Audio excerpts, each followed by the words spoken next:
Let's get started. Stand for the Pledge of Allegiance, please. I pledge allegiance to the flag of the United States of America, God, indivisible, with liberty and justice for all. Good afternoon, everyone, and welcome to I guess we called it a special school board meeting this July 2nd at 2 p.m. Glad you are with us in the audience, and for those listening via the internet, with us this afternoon, we have school board member from District 3, Miss Linda Cuthbert. On the far right, our agency clerk, Miss Connie Spire. Next to Miss Spire, we have from District 1, Miss Jamie Haynes. Our vice chair of the school board from District 2 is Miss Ida Wright. Joining us for his first school board meeting officially now as superintendent is Mr. Timothy Egner. Also with us today is our school board attorney, Mr. Ted Doran. And my name is Carl Persis, and I am the chair. Mr. Ruben Colon is on his way, and we will let you know when he arrives. Public participation time would actually be now if there's any public, and we do not have any public, so we're just going to move right on into our agenda, and it looks like it's item 3.01, Human Resources Update, Mrs. Dana Page Pender. We always are excited to hear the update on teacher vacancies and hires and where we are. Okay. Good afternoon. Good afternoon, Chairman Persis, board members, Superintendent Egner. I'll give you a vacancy and a fill report. Okay. Right now, I'll say as of this morning, because it's fluid, it changes just about every hour, there were 200 instructional vacancies out there. Of the 200, just over 170 were classroom positions. About half of that were at the elementary level. 20% of those were at the middle school level, and about 25% were at the high school level. 51 of those were ESE teachers.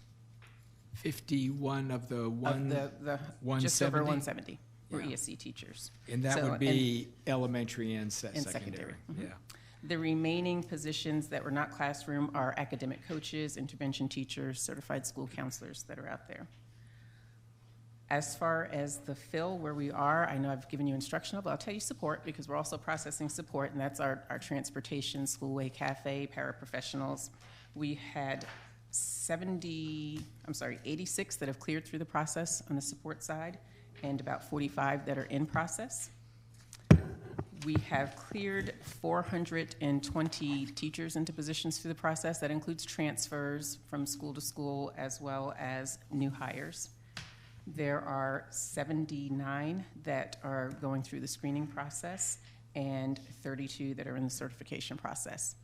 I do want to share that we have worked out a deal where we are very excited about a billboard on I-4. And so we are working on that. We just have worked through the process, and we've kind of vetted the message a little bit through cabinet, and I will share it with all of you before it goes out so you know what to expect on billboard. We'll have a pretty quick turnaround, so when we get the proof in, it'll be about 24 hours when I send it to you, if you can send it back so that they can go through and produce it. But it will be just before 44 so that you can see it. We're trying to catch people that maybe had a great time in Central Florida and are thinking about relocating here. We want them to know that Volusia is a great place, and teaching matters. Did they give you an idea of what the traffic count was? They did. They always do. Yeah. It was well over 100,000. Yeah. And I do have that on my desk, but they did. And of course, the higher the traffic count, the more you pay for the billboard. They were very gracious, I will say that. Yeah, that's great. That's the way it works. Could you tell us, last time you were here, you mentioned a website or some other site Right, we're to on- recruit? Have you had any hits on that one? Or? So we have, and we've used it for several positions. We actually are on 2 nationwide sites. We've been on Top Jobs for a few years now, and that's a nationwide site through EdWeek, and then Indeed.com. So we have a person who's working through that with the applications. And if you've not had a chance to go out there, I encourage you to go out there and click on it. It will take you right into our vacancy site. But we do have a person who's walking everyone through that process, and we've been up for, I guess it was last Tuesday, so we've been up for about a week. That's awesome. Can you give the board some assurance that as we get into this vacation month, if you will, that the Human Resources Department will be functioning on all cylinders throughout? No one's going to get lost in the system? All 12 cylinders. We actually have a virtual job fair coming up with EdWeek towards the end of July, and we did have some success with that last year, but we are here and we are working hard. Okay, great. Board members, questions for Ms. Dana Page Pender? And Mr. Colon is here, everyone. Yes, okay, yes. Mr. Colon. Sorry about being a little bit late. Had a fire at work, but we got this to put out, not a real fire. So I know Mr. Egner brought it up during this interview, and so as we get closer to the school year, I noticed there's still 212 positions out there. And so I'd like to see that we are prioritizing, I guess this is more for you, where we're prioritizing ensuring that there are certified teachers in classrooms above all else, because as we saw with our results, we definitely have a lot of opportunities in these classrooms. And so as we move forward, because I've gone in and I love to Google, and there's a lot of districts doing some really creative things, including bringing folks from overseas to teach math and science. And so I think that we have to be creative in prioritizing that. Those are just my 2 cents. And I will also say I've spoken to several of my principals in the last few hours, and they're all praising the HR department and the work they're doing and the communication. So kudos to you for that. They definitely are feeling the difference. So Thank you. thank you. Great. Ms. Cuthbert. I have, as a secondary person, I'm always curious about the subject areas. Are there certain other subject areas that are needed than others? I did pull ESE. I can send that to you. I have it. I didn't break it out for my report today, but I can send it to you. We can see exactly what like they are. science, math, algebra. Off the top of my head, I don't. ESE No, is the that's one that quite all right. really jumps out at me. Okay, no, that's just fine, but it's just a thing I'd like to know how well we're doing. in Always our looking for science and critical math fields. teachers. Yeah. And I heard English teachers, thank goodness, are now becoming the critical need. There's an aura that comes down on English teachers, but they're becoming a critical need as well. Okay, thank you. I appreciate the information. Thank you, Ms. Cuthbert. Any other questions from board members? Mr. Superintendent, any comments? To answer Mr. Clone's question, just to tell you what I've done so far, and I would very much like the opportunity at board meetings to give you a status report on what I've listed as my goals and objectives, and hopefully your goals and objectives were on the same page, and then what I've done to move towards accomplishment of that, or to the degree it's accomplished. I have been meeting with each and every department and reviewing their org chart top to bottom. I'm amazed at the quality work that's being done. I mean, I was so uplifted with the level of detail and the expertise of the professionals we have working here. And I did tell them that it was a priority to have certified teachers in the classrooms when school started to the degree possible. So everyone, I'm having second appointments with some of those departments in regard to unfilled positions and issues that are legally possible in regard to certified personnel being where they're most needed. They're needed everywhere. They may be most needed in a classroom. So we're making incremental progress on that. Have one position I know right now we're determining not to fill and instead move that back to a school. But that's a detailed report, and we're not, at this time, we're not prepared to elaborate But what I can tell you is we're very definitively moving in that direction, and everybody in every department acknowledges that money most needs to be spent at schools, and they deserve staffing to the degree possible first. Not that these other positions aren't important, but there's a mission critical element to this. We understand the mission critical. Thank you. Thank you. Okay. Thank you, Ms. Dana Page Pender, for that excellent report. And now we are moving on to item 4.01. This is a general fund preliminary budget report brought to us by Ms. Deb Muller, our Chief Financial Officer.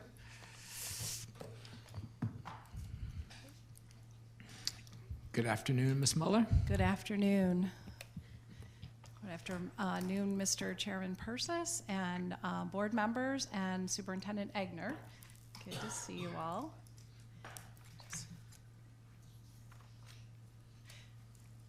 So we were prepared to present this at last week's meeting. So this is the same presentation that was ready for last week. And there are three areas that we're going to be addressing in today's presentation. We'll quickly overview the FEFP, or the Florida Education Finance Plan. I know that we've brought that to you previously, but we'll do a quick review of that, as well as our staffing, where we're at in that process, and also the general fund reconciliation as it pertains to our revenue. Under the FEFP, this is the calculation that that goes through at the state based on the number of FTE students, and then each type of student provides a different type of program weight, which results in our weighted FTE students. That's used to calculate our total base funding, that factor along with the base student allocation and the DCD. So that is our base funding. That is really our most flexible funding, and that's normally what we concentrate on. But as you'll see, there are many other different categories and allocations within the FEFP, including what our required local effort is, which is our ad valorem tax levy, and comes down to the total state funding that we anticipate receiving. These next slides compare that funding for the conference budget, the 2019-20 conference budget, as compared to the 2018-19 fourth calculation, which is the most recent that we have received from the state. There will be one more final, which is the fifth. A couple of things to point out here. You can see where our unweighted FTE is on that first line. We are projecting a loss of FTE students for 2019-20, although it's small, it does have an effect on our funding. You can see once the weighting is applied that we have a slight increase of 143.50 FTEs.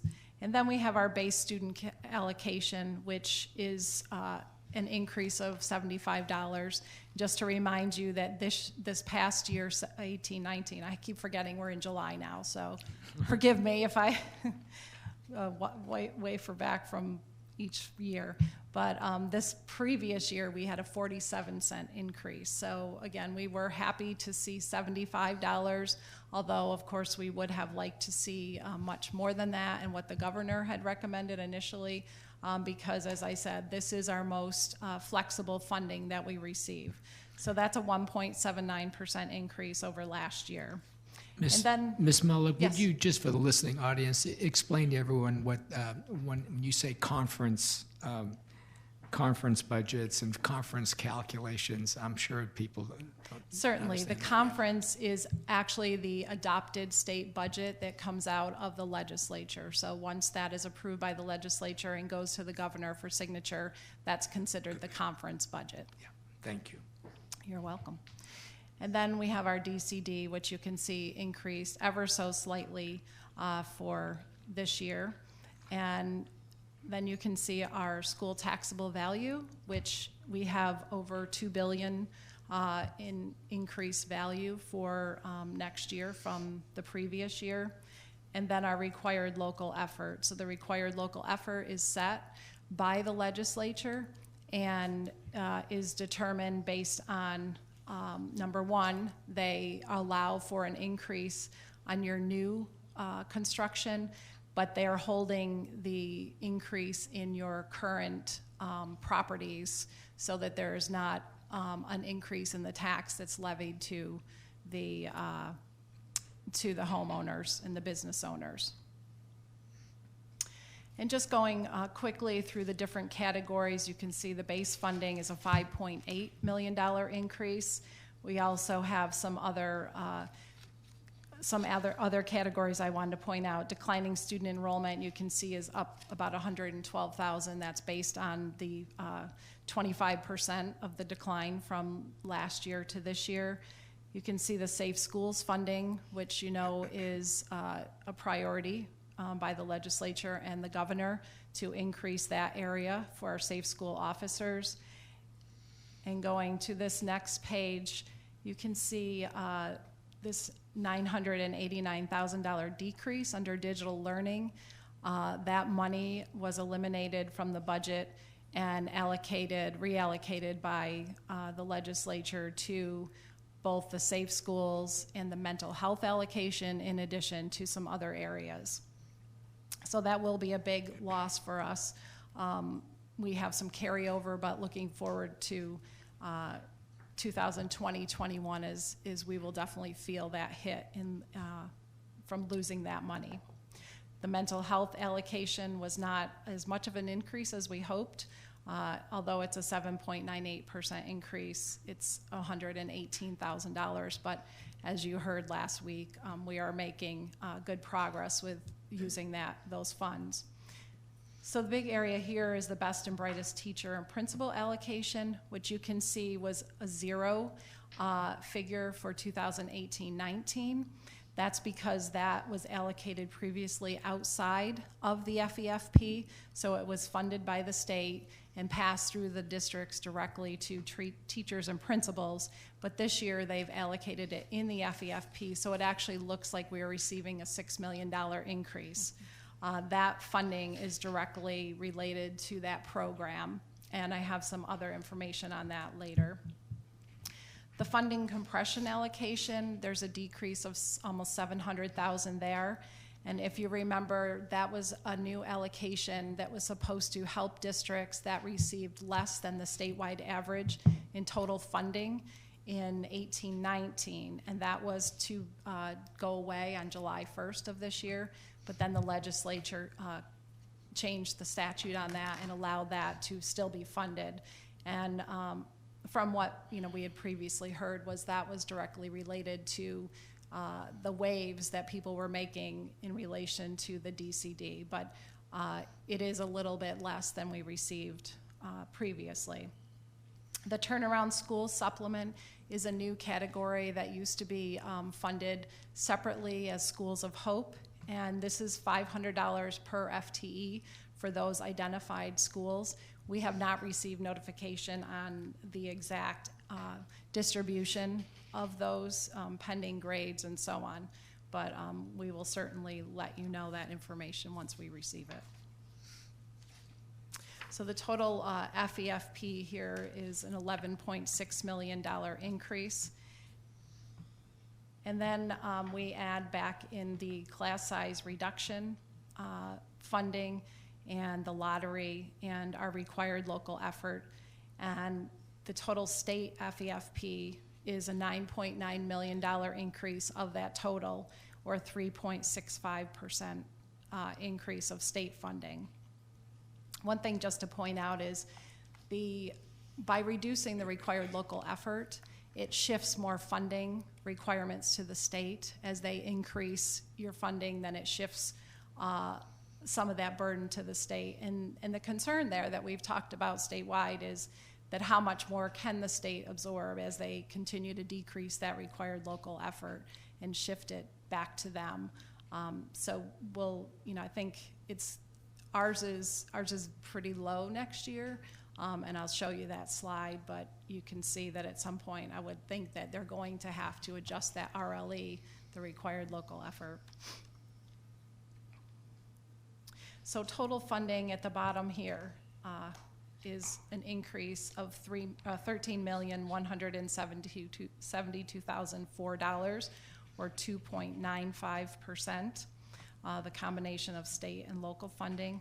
The total funding per student is an increase of $227.87. So our new funding per student for next year, or this year, is $7,420.20.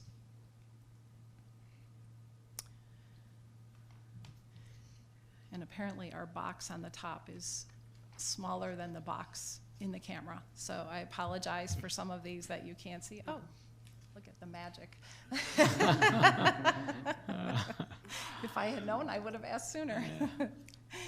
This is just a bar graph of our full-time equivalent students, so the FTE. And again, this is just pictorially showing you the decrease of from the fourth calc of 62,102 FTE versus the 61,970 for next year. And again, that's our forecast. That is based on where we think kindergartners will come in.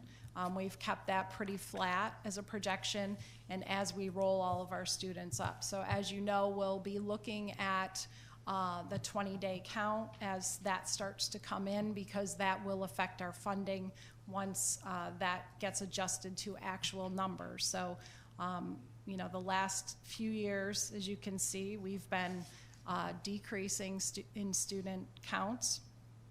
We did have a spike at one point that offset our decline a little bit, because we had students that were displaced from hurricanes a couple of years ago.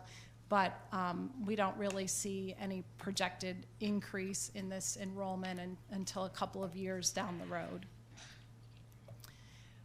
And as you know, we've talked about the fact that Volusia is growing older as compared to the statewide average, that we're growing older faster. But it also varies based on birth count every year. And this, again, is just the base student allocation. And I've actually taken off 2007-08, which was the highest amount prior to the recession. So you can see during the recession where we started low and we've been gradually keeping up. You know, the largest issue with this is we just haven't kept pace with inflation, and this is what really hurts us when it comes to providing salary increases, benefits, and all of the other costs that we face on an annual basis that are increasing in our school district. And this is what I had spoken briefly about before, the history of the required local effort. And you can see that ours is projected to drop down below 4% in the general fund for next year, so 3.856. And that's a projection right now. It will be finalized in July, coming up when we present our tentative budget. And you can see the tax roll increase. Obviously, during the recession, we had all those losses, but we continue to see a strong increase in our tax roll. And this is another snapshot of the DCD, the district cost differential, and the total losses that Volusia has seen since 2004. Over $160 million we are at now. And you can see those districts that have been the beneficiary of those offsets. And the interesting thing is that there really are fewer and fewer districts that are benefiting, and more districts that are dropping below that 1.0 DCD and actually seeing money being taken away from them.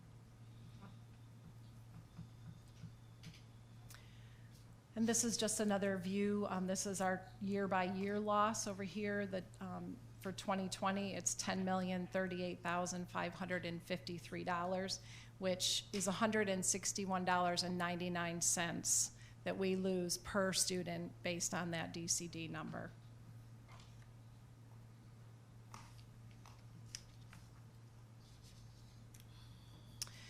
And this is our FTE total per student funding. I had told you before that there's the new rate is $7,420. The lighter blue line and marks are actually the statewide average, and I know you can't see that above there. Our average is, our increase, I'm sorry, is $228 per student. Let me just tell you. 263. $263 is the statewide average increase. So again, Volusia is consistently, because of the DCD, below that statewide average, and even at some points widening. Even though there's the compression allocation that we've been receiving the last 2 years, you can still see that our gap is higher next year than it was last year. And just a little bit, as I had mentioned, on the best and brightest teacher principal bonus allocation, I know organizations all over the state during the legislative session were asking that this money be used to fund teacher salary increases instead of bonuses. In the end, what we did receive was a bonus program. But just to show you how that affects our funding, we have a total FEFP increase of $13 million. If you subtract out the best and brightest of $5.9 million, that leaves our total funding increase, net of the best and brightest, at $7.3 million. Just to give you a relational example of that, $6.4 million is the cost of our salary increases, 2% district-wide. So that's just a little bit more than a 2% salary increase. Repeat the number again, please. Yes, 2.4%, or I'm sorry, 6.4% increase in salaries. I didn't say that right again. Yeah. $6.4 million is a 2% salary increase. Thank you. You're welcome. And that works out to $95.24 per student loss because of this best and brightest. So our real funding increase per student without the best and brightest is $132.62 per student. And we haven't gotten definitive information on what the best and brightest will look like, but basically it is to address 3 areas: recruitment, retention, and recognition. So the recruitment will be a one-time bonus up to $4,000 for newly hired teachers who are content experts in these areas. Neither of those are defined in law. And then retention is a little bit more complicated. It's based on being highly effective, being in the same school for 2 consecutive years, and then improved 3 percentage points or more in the total possible points achieved. So, we will be working on that. I know that we'll be getting guidance from the state. And then there are recognition awards for instructional personnel that are not just teachers, that are rated high effective or highly effective, and that will be based on some performance criteria. And the other piece of that is the principal bonus program, and they would have to have served as the school principal for the last for at least 4 consecutive years, and then it's based on the average improvement of the school grades.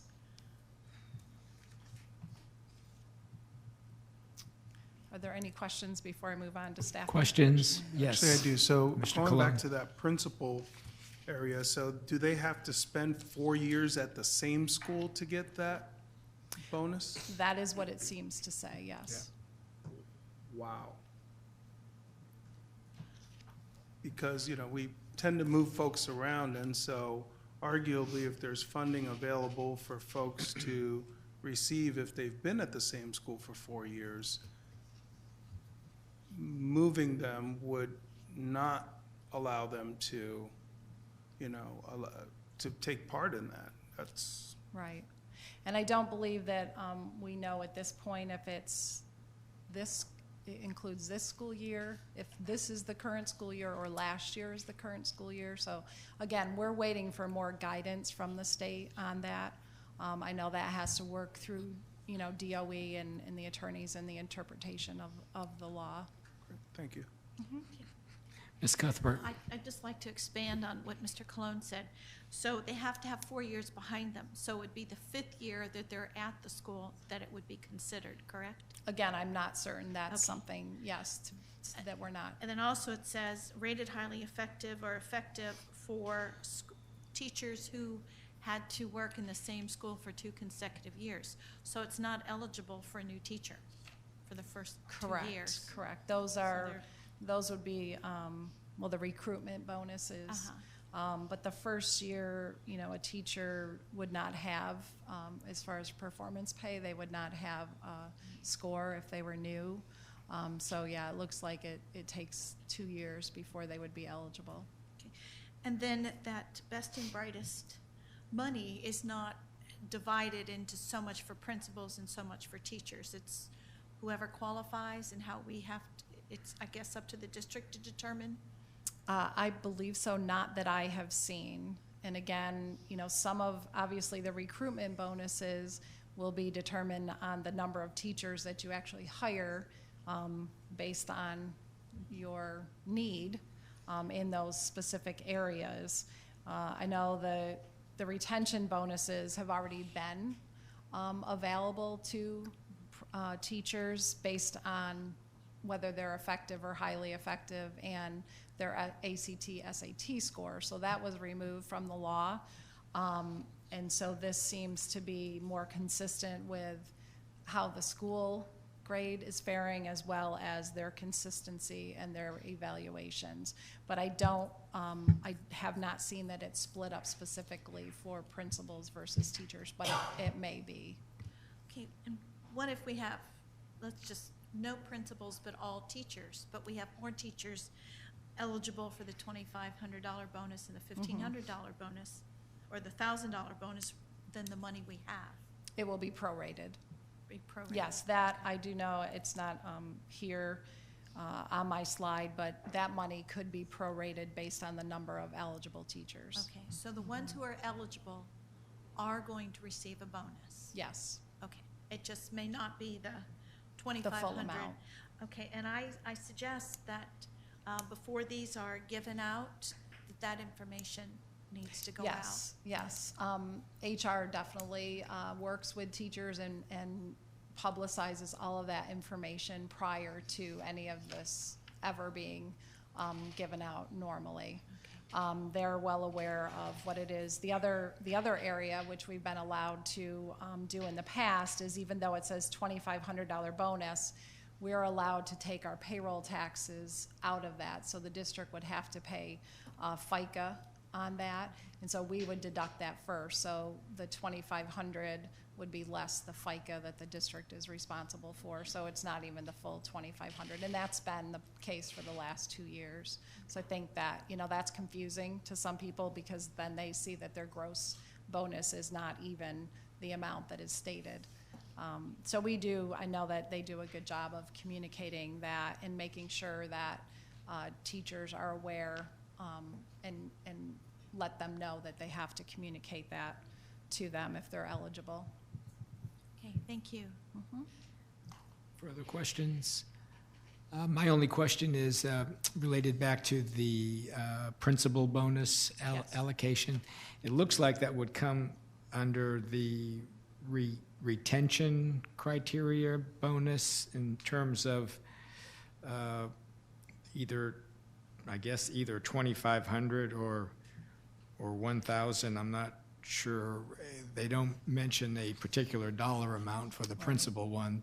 I don't know if that's forthcoming, or is that also one of those, depending on how many teachers qualified first and then whatever's left and prorate it? Yeah, the information that I had did not state the amount, but I can try and find that out. Sure. I think, if I remember correctly, the last year's amount was 4,000 or 6,000. Okay. Was somewhere in there. Be interesting to see. All right, yes, Ms. Cuthbert, go ahead. I'm sorry, Go ahead, go ahead. The recognition awards, that would be for non-instructional personnel, not just teachers. That would include a para or a media specialist? It could be. This is really the section of the statute that is clear as mud at this point in time. So we are awaiting to see what the criteria will be to determine that. And if there's no money left from after these other awards are given out, then there would be no additional funding. But that is what we're anticipating, is that any other staff within the school may be eligible, but again, awaiting DOE information. Okay, thank you. Okay, you can move on. Okay. Okay, so our staffing plan, just to bring you up to date on a couple of formula changes that we made for next year. We've previously had, if a school had 300 to 849 projected students, they would receive an 11-month TOA. This year, for any school that has more than 300 students, would receive an AP instead of a TOA. And then schools with EBD and with EBD programs and multi-VE, they would receive a TOA, a 10-month TOA in their school to help with the discipline, because what we're seeing is a lot of the assistant principals are in class, handling discipline instead of evaluating teachers and being out in the classrooms assisting with instruction.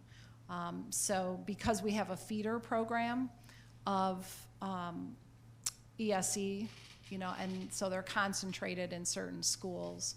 That's 4 schools already had those TOAs in place, and so we did change the formula. That was a request from the ESE department to assist with those schools. And then the other change is high school TOA. And although this is a change in the formula, previously we kept making an intervention for these, so it's not really a staffing change, but instead of making an intervention every year, we just made this the formula. So any high school that has less than 2,500 students receives a 10-month TOA. The only 2 schools that were always affected by this were Atlantic and Taylor Middle High School.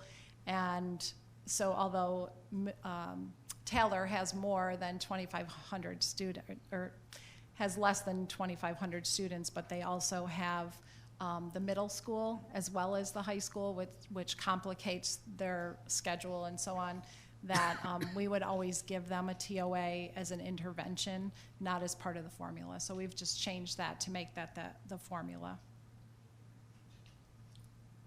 And then there's no changes in the staffing units formula for allocating any instructional core and non-core. Ms. Mueller, go Yes. back to your previous Ms. slide. Wright, please, yes. Thank you.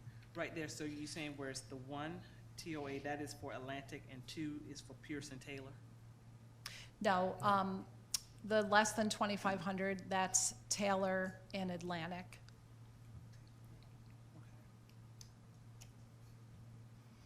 And the 1 greater than, where are they? That would be the other schools. But again, this was already in practice, but it wasn't a formula. So we just changed the formula to match what we did every year. And may I add to Ms. Cuthbert? to Mrs. Wright? Thank you, Mr. Chairman. So the high schools over 2,500 are University, DeLand, and Spruce Creek High School? Well, we have, I believe, yeah, let me restate that, because I think there may be 4 high schools, excuse me now, that are over that, but I don't have the enrollments in front of me. Okay, maybe Mainland? I'm not sure. Okay, but I know those 3 for Mhm. sure. Mm-hmm. Thank you. Yes.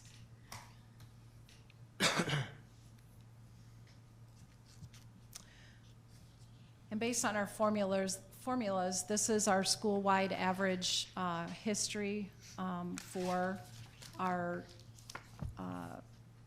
students in 2018-19 and previously. And again, back in 2016-17, the law was changed to allow the calculation of school-wide average versus class-by-class average students. But as you can see, when we made a change to our staffing at that point in time, the averages have not been affected. You know, some of it depends on the size of the classes and how they flow through from pre-K through secondary.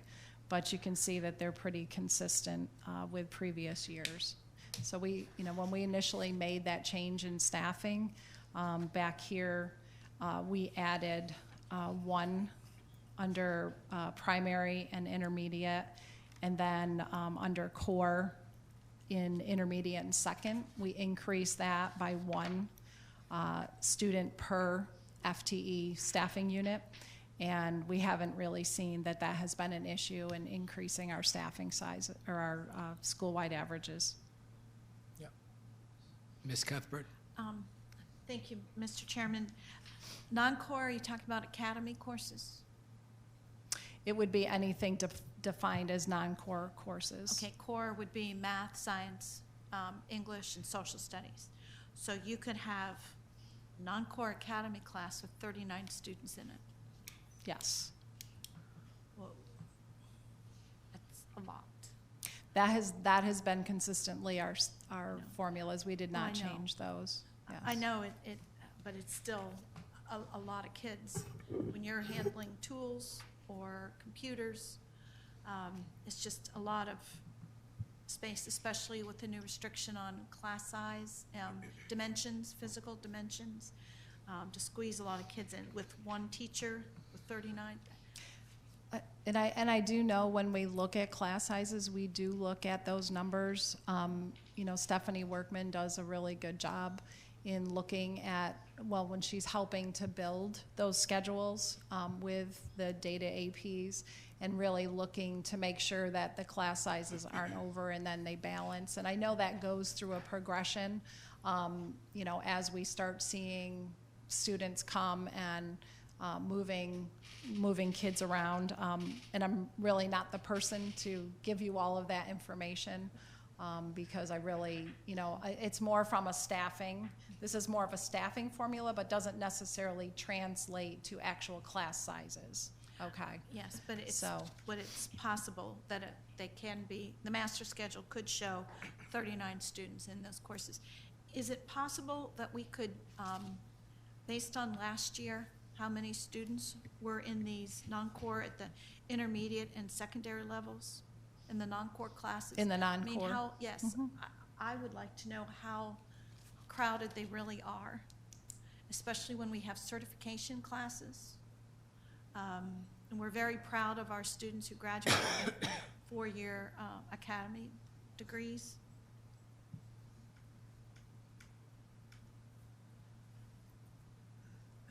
And I know a couple of years ago we did pull that information.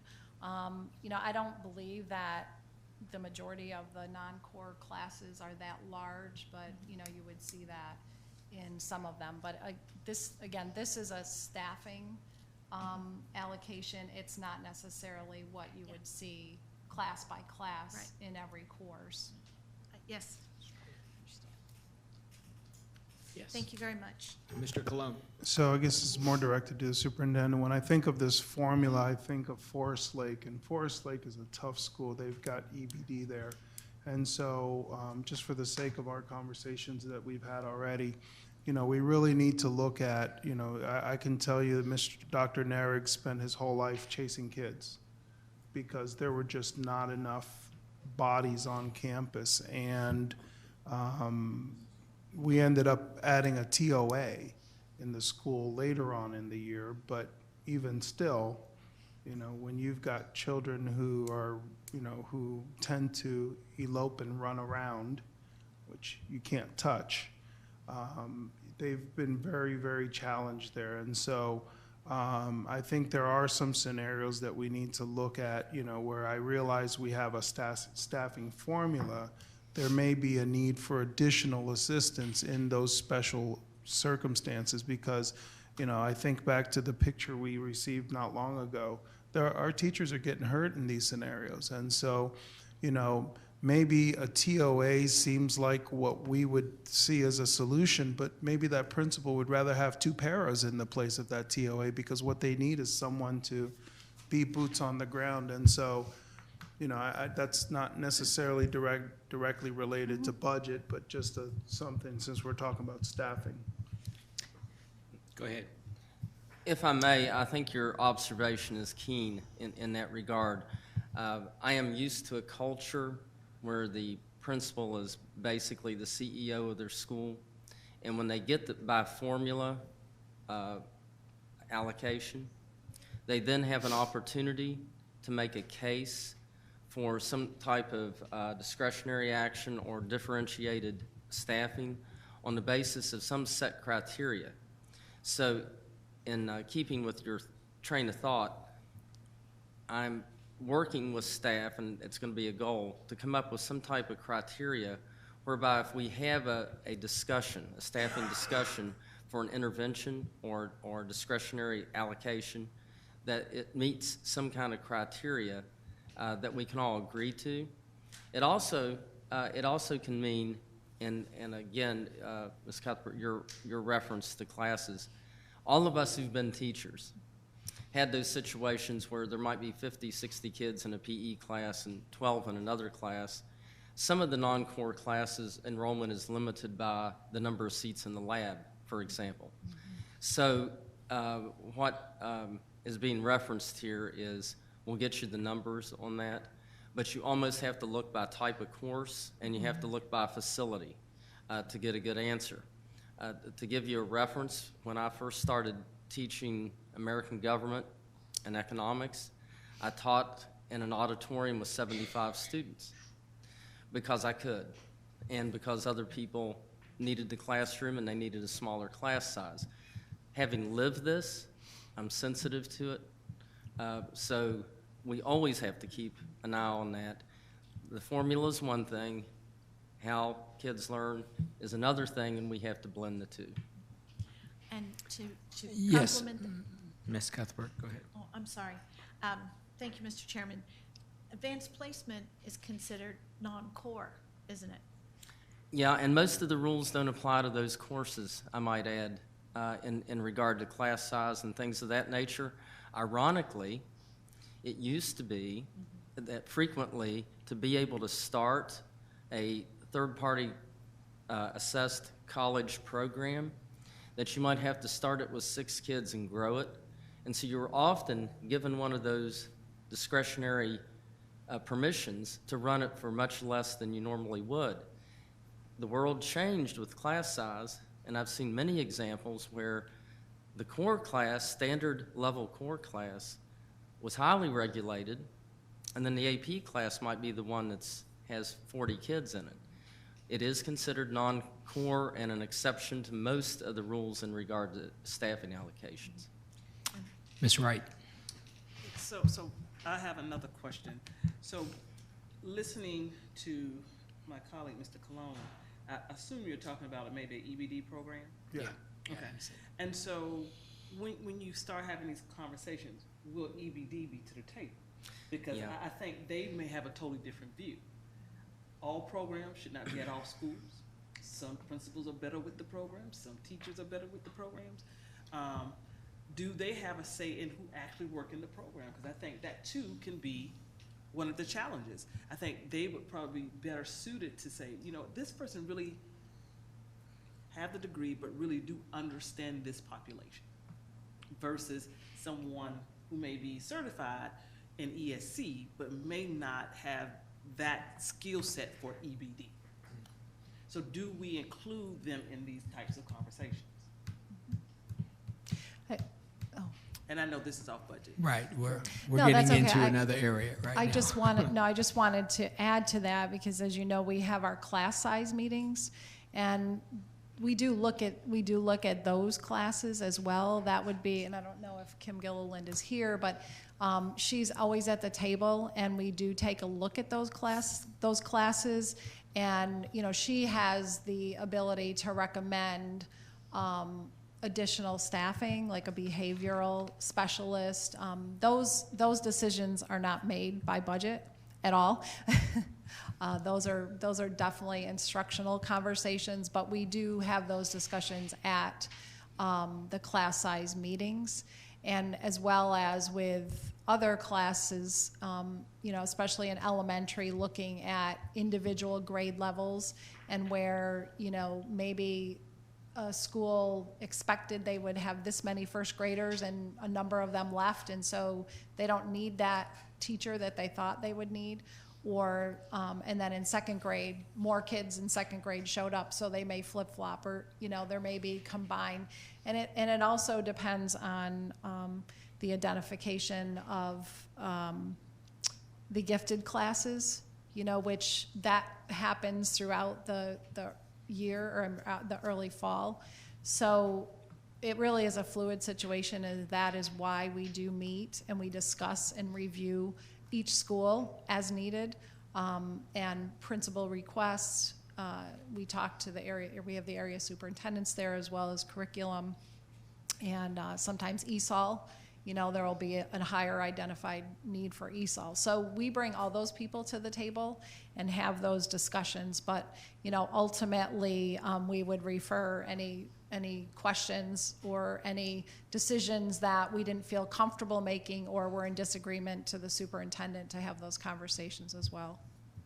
Sounds good. Okay, I think you were on slide 24, or getting ready to go to 24. Okay, so this is a summary of the preliminary school staffing changes, and I would be happy to share the details behind that with you. But just so you can have an idea, and you can see in the teacher units where the staffing that we brought to you that was actually adopted increased by 12.4 units from adoption to the end of 18-19. So those were actually physical units that were approved to be added to the budget to staff the schools. And then this year, the net is a loss of 4.9 teaching units. And one of the reasons for that is we actually had, to break it down a little bit, is we had 6.4 core units that it decreased, and then we had six ESE units that for fiscal year 18-19, we had 6.4 more core units and 6 ESE units that were added. So that's the 12.4. And then in 19-20, we had a reduction of 18.2 core units by formula, but we added 13 ESE teachers by formula. So those are just big numbers that encompass the entire school, and we have those by school that we can certainly provide to you. But that we have seen an increase of like 17 to 18% in identified students under ESE. So we did see a large increase in the ESE units that we provided, and the adjustment to some of these is a result of last year our enrollment didn't come in as high as we had projected. So we did pull back some units as well. You can see in the paraprofessionals, though, the 16.8 position increase between adopted and the end of 18-19, and then another 23 units for next year. So that's, again, a reflection of the formulas under the ESE. And down below where you see the athletic directors, where we had previously had a 0.5 unit for athletic directors at the high schools, that's been increased to a 1.0 in each school. And then the APs and the TOAs, you can see some of those are just adjustments based on the formulas, and some are based on the changes in the formula that we discussed. Yes, Ms. Wright. Why did we go from a 0.5% to a full or for athletic directors? That was a request that came to me from Mr. Russell.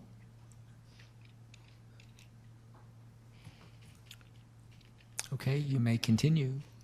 May I ask a Oh, question? I didn't know you had a hand up. Ms. Cuthbert. Where would the academy facilitators be in here? I believe those would be in the, I think those are actually in the teacher units. Teacher. So does that mean it's at a high school principal's discretion to have that facilitator? No. So, okay, but that's included in one of the high school units? Yeah, those are allocated through CTE, Okay. but they're included in those teacher units. Okay, I think up till last year, it was half a 0.5. Are they still sitting at a 0.5 or are they gone to 1.0? They are 0.5. They're still 0.5. So if a high school wants to have that facilitator at 1.0, would have to give has the discretion to do that half 0.5, would have to come away from somewhere else. We actually have limited that to just a 0.5. Okay, thank you. Okay. And this is the summary of preliminary department staffing changes in the superintendent's office. And again, we discussed this when we came before you with the board workshop. The increase of 5 units for next year is actually the attorney that was included in the budget because his department falls under this, as well as a reclass of 4 units that were under technology services that are just being reclassed under community information. So it's not an increase, it's offset by a decrease under operations, but because operations has numerous departments, that entire staffing area is a decrease of 1.0 units. Yes, Ms. Haynes. So, yes, you did talk about reclassifying 4 of those positions from TS over to the superintendent and taking them out of operations, but yet operations only shows a decrease of 1 position for this coming year. Right, that's because it's a net. We have, let me look at the detail here. We have 3 painters that were requested, a 1.0 choice specialist, a network technology person, an SIS specialist for the student information system.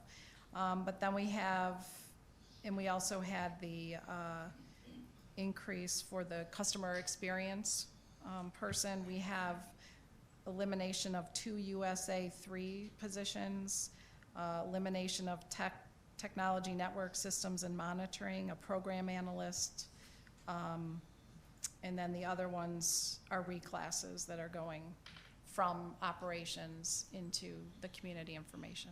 Thank you. Thank you.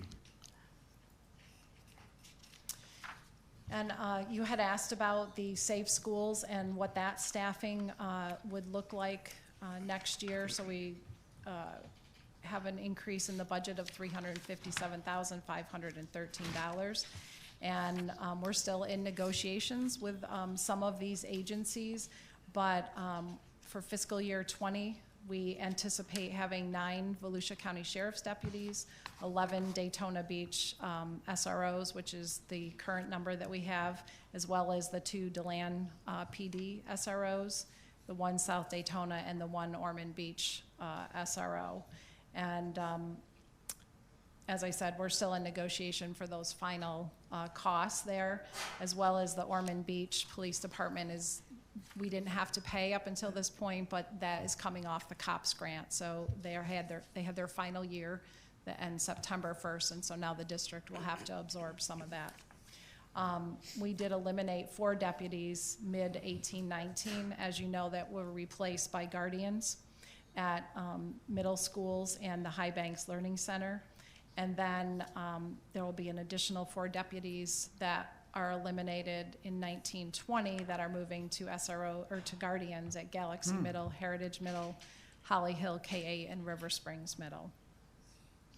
And then there are additional Guardians being added as per the recommendation of the state to have additional safe school officers per 1,000 students at high schools. So we're adding a Guardian at Atlantic, Deltona, Pine Ridge, and Seabreeze in addition to the SROs that they already have.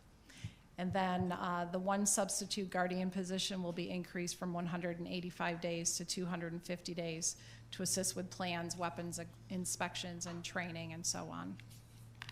And that will all be paid for by the Safe Schools allocation. Ms. Haynes. So last year when we decided to eliminate 4 of the deputies, I know that they looked at school-wide data for the schools that they selected that first round, including High Banks, Creekside, New Smyrna Beach Middle, and Silver Sands. So was data once again looked at this year to select which middle schools we would move Guardians to and eliminate the deputies? I know that there were discussions on that. I think Mr. Aiken could give you more information regarding that process. I think, as he had said before, that was actually a request of the Sheriff's Department to decrease the number of school resource deputies because of their shortage. But I know that data was looked at. Well, because I was in support of it, and I think it went very well. I know at least 2 of those schools, the Guardian was even a lot more visible than what the Sheriff's deputy had been.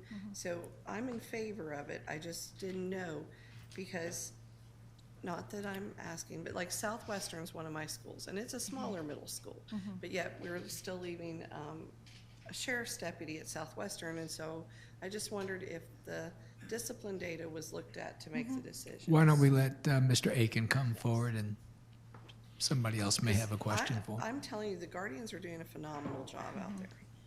Good afternoon, Mr. Aiken. Good afternoon, Chairman Persis, board members, Mr. Regner. Ms. Haynes, yes. So Greg Aiken, Chief Operating Officer. Yes, we looked at all the data, not just the referral data from the school vandalism report. We also looked at any report that the SRO or SRD did while they were on campuses and made the determination which ones we would keep this current year. And so Southwestern is one of those based on the numbers that we reviewed. Okay.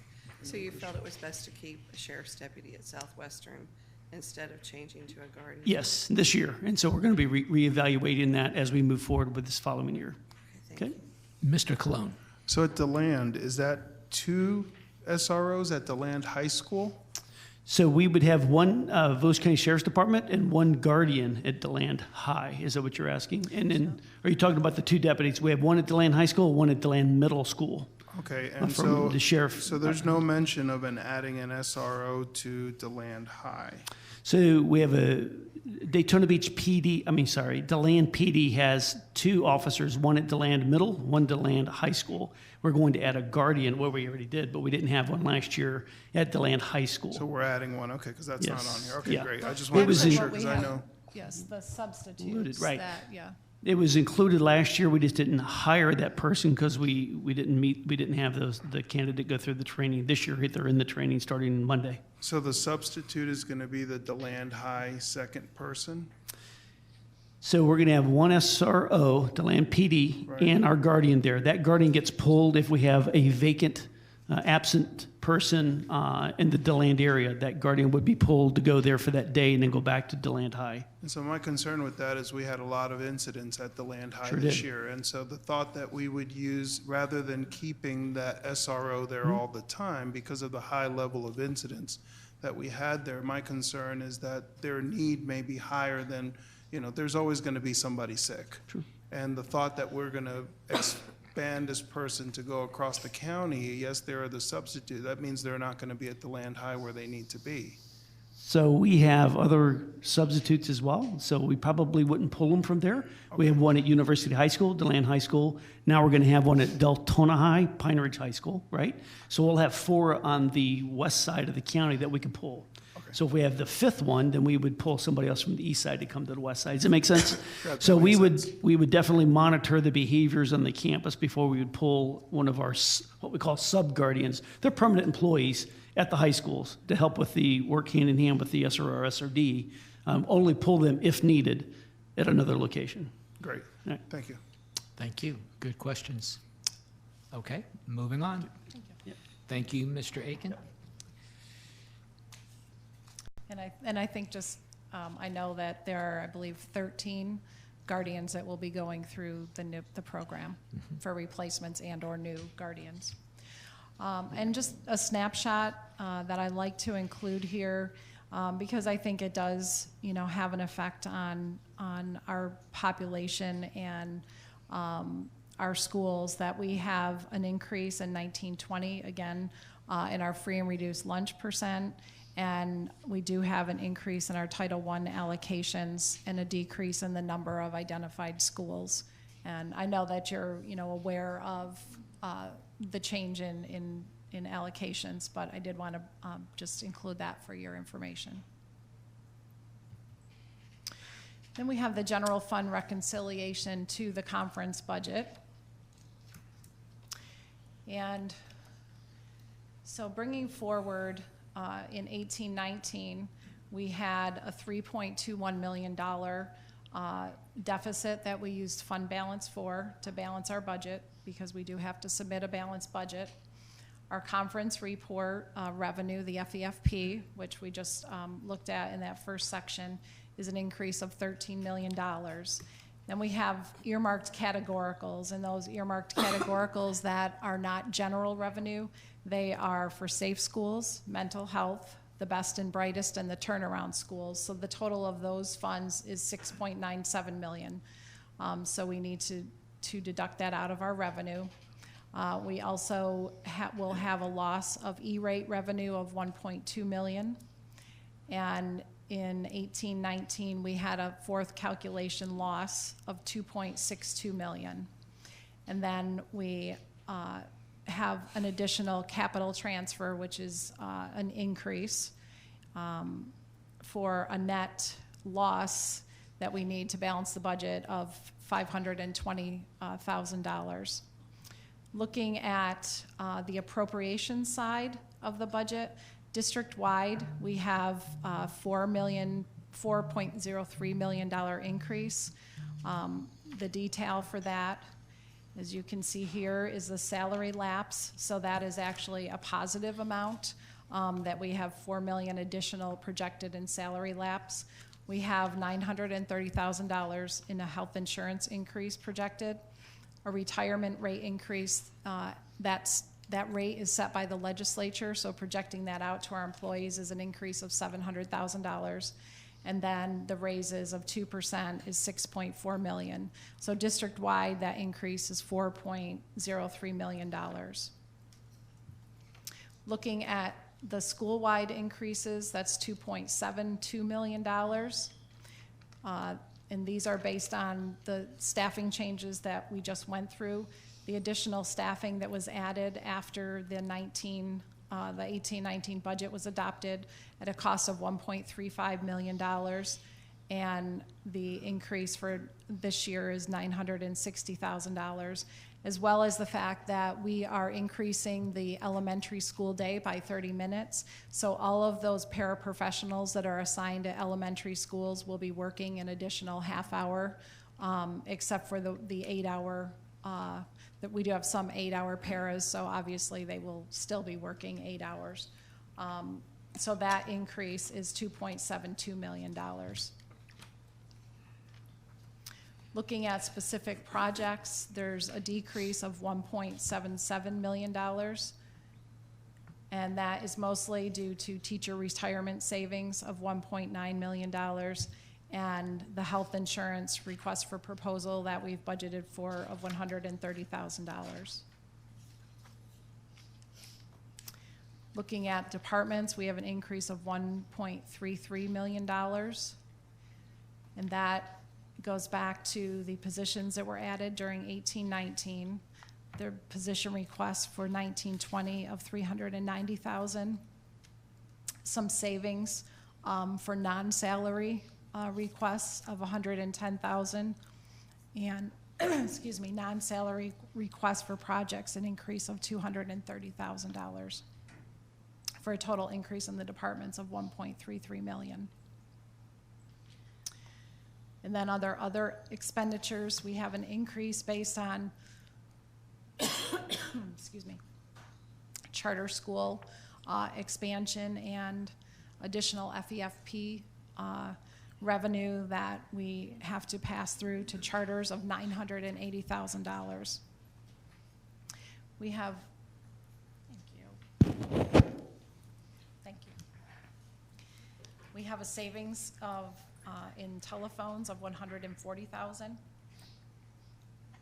An increase in the projection for utilities of $930,000, and then the SIS maintenance and hosting fees, which actually is offset by a transfer from capital, so that's a wash, but is shown as an other item.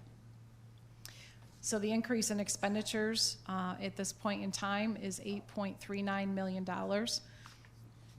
for a net needed to balance of $8.91 million. So I know before we looked at, we were looking at about $10 million. Obviously, we're still reconciling and making changes as they come about.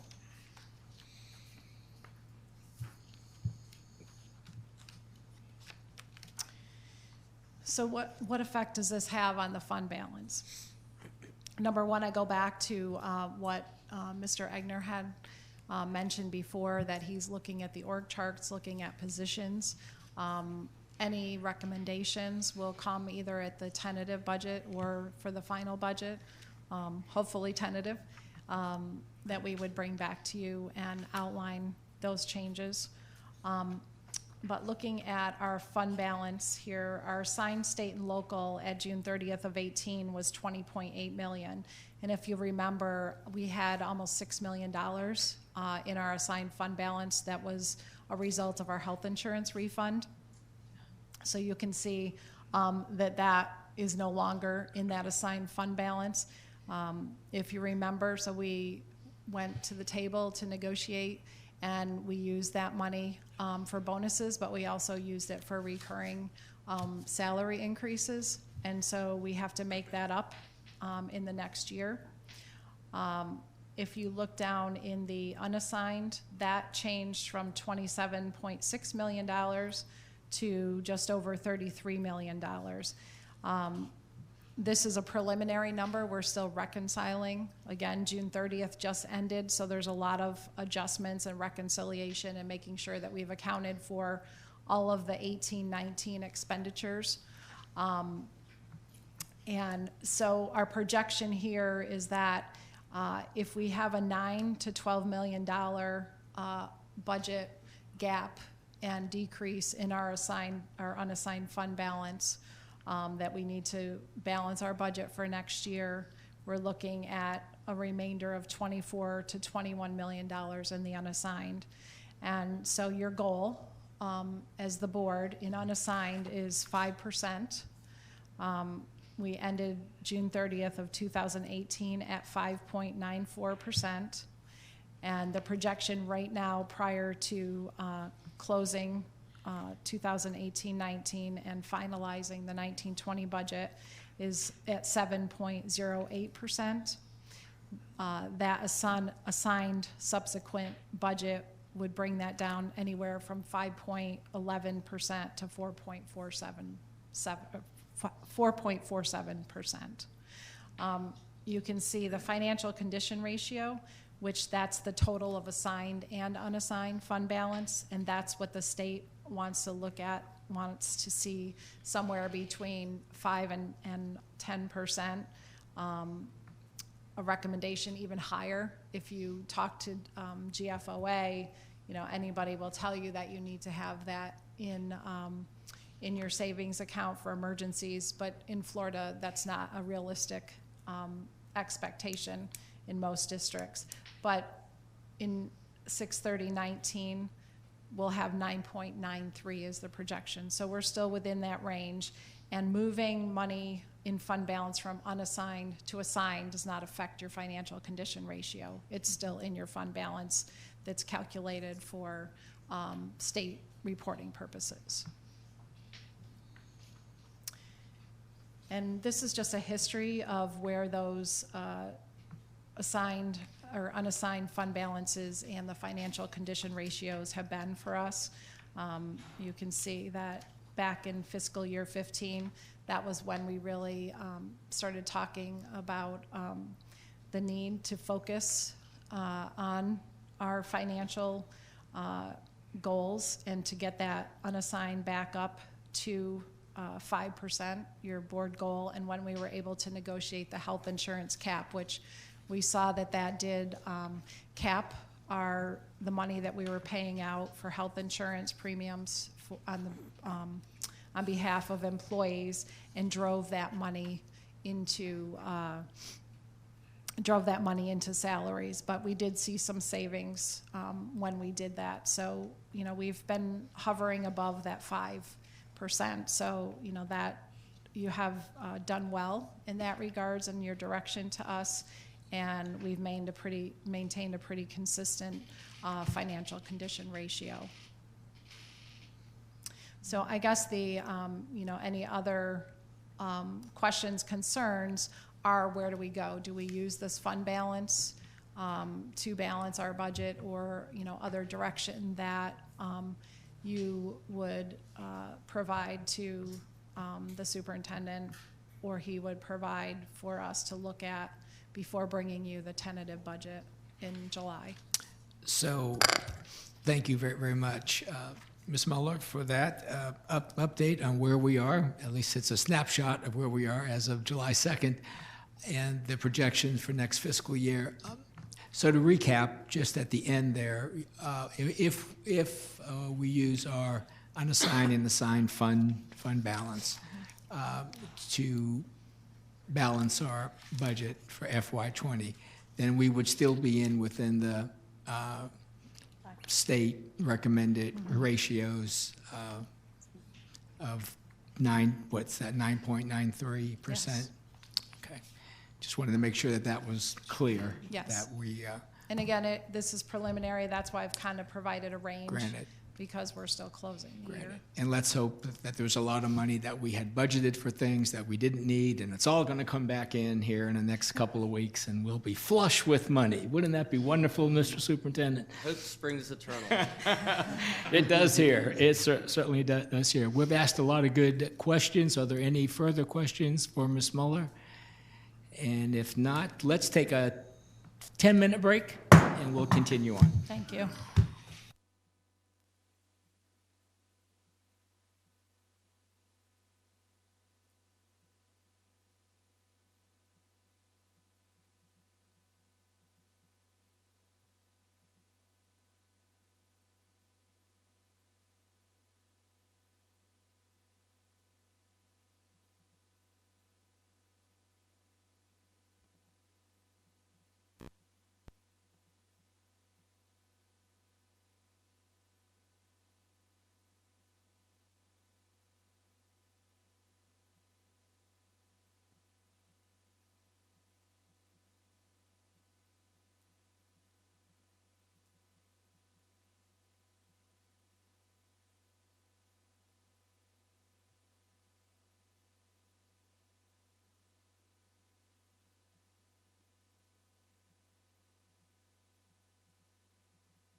All right, we are reconvening the meeting, and our next item on our agenda this afternoon is item 4.02. It's revised capital budget and five-year work program for fiscal year 2019-2020.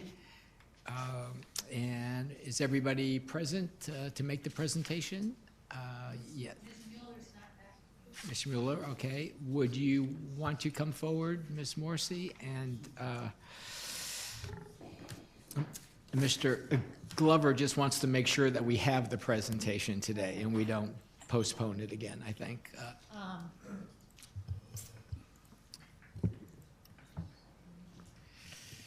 Good.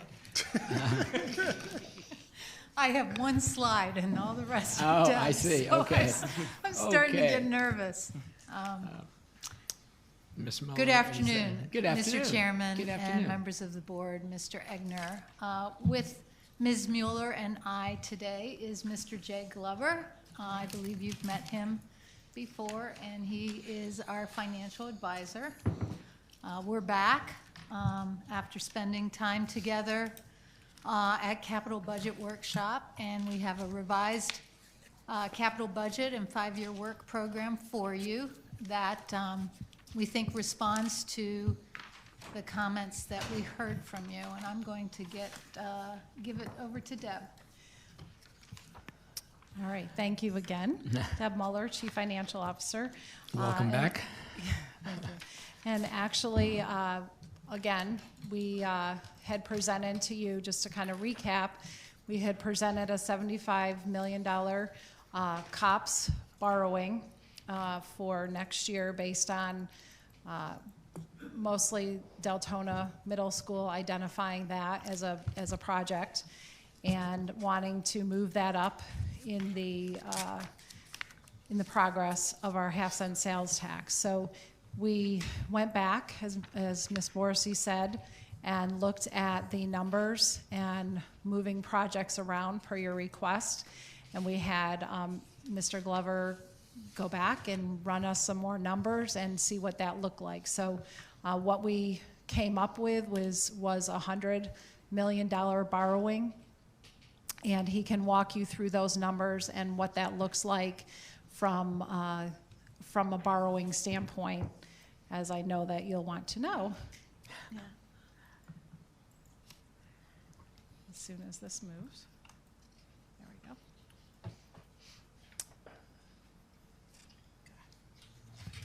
Again, Jay Glover from PFM Financial Advisors, LLC. We're the district's financial advisor on debt-related matters.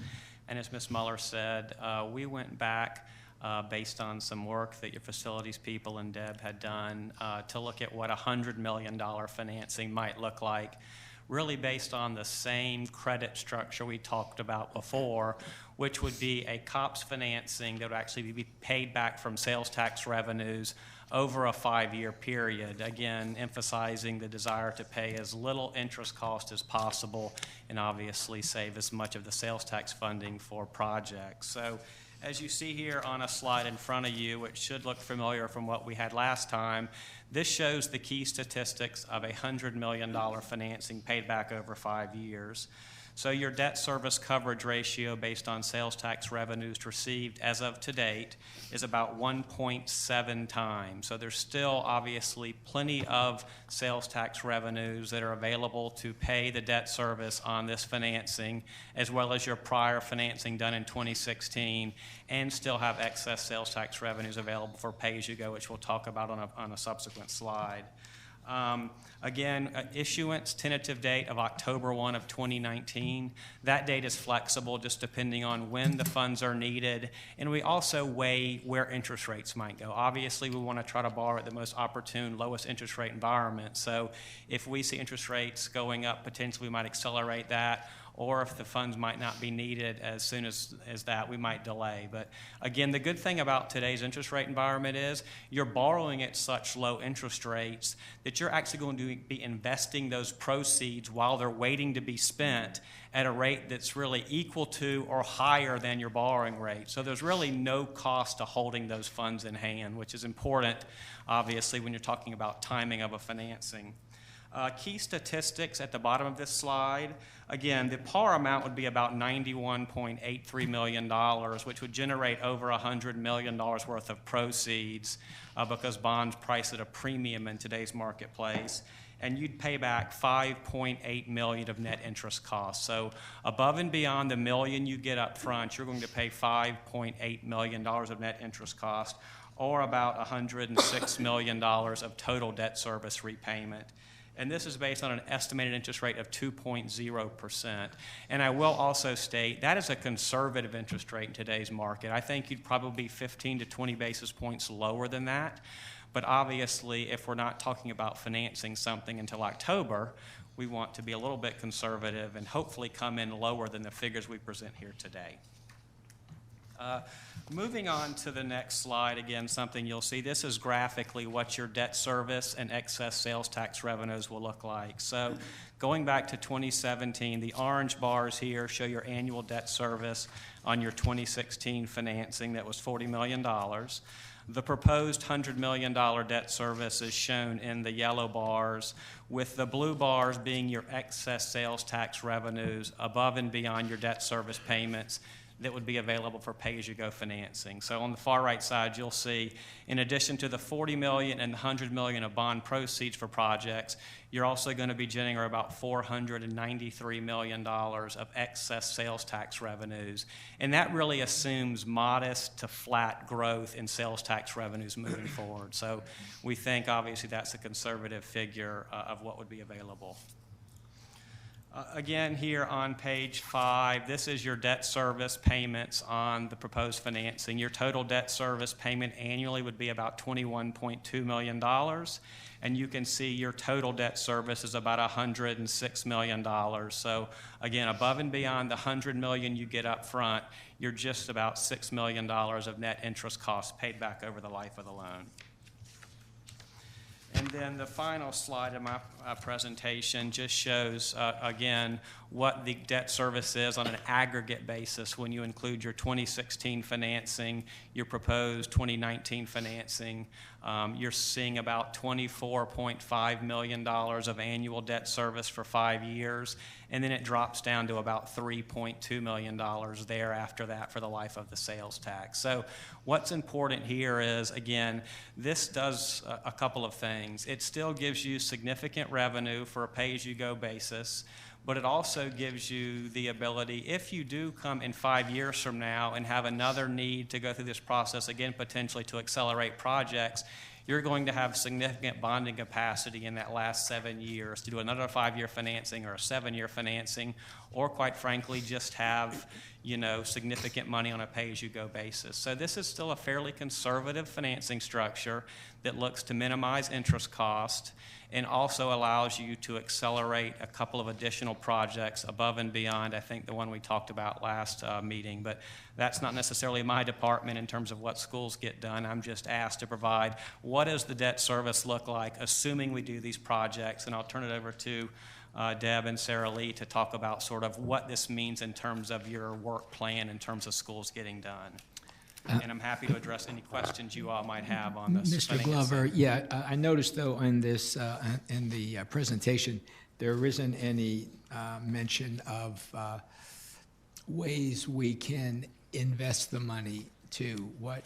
Can you speak to that a little bit? Yes, and that's a good question. I did hit on that briefly. So whenever you do a financing of this nature, just for illustrative purposes, you would get $100 million on day one when we close the financing. And obviously, that money is not going to be spent until, 2, 3, and maybe even more time after that. So there is actually provisions within your borrowing documents that dictate how those funds can be invested. And they're generally invested in the most secure investments that are out there. They're invested in U.S. Treasury securities, or they're invested in some type of local government investment pool that's also rated AAA, such that you have, one, liquidity, because you obviously want the liquidity available to pay your project costs as they come about.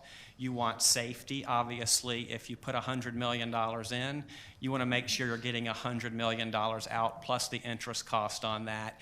And then the last thing you look at when you're investing these proceeds is yield. So really, number one is safety, number two is liquidity, and the third thing we look at is yield. And in today's interest rate environment, we have what's called an inverted yield curve. So short-term rates on the very shortest end of the yield curve are actually higher than rates out 2, 3, 4, and 5 years. So that was the point I made when I said, for instance, if you're borrowing at, say, 2% today for 5 years, if we were investing that money today, you could probably invest that money in excess of 2%, probably about 2.4% today. That investment rate is probably likely to come down over the next 6 months because the Federal Reserve has indicated their desire to lower short-term interest rates. So that will likely come down some. But again, over the next 3 to 5 years, you would think that while that money is being spent, you're likely going to earn, the borrowing rate.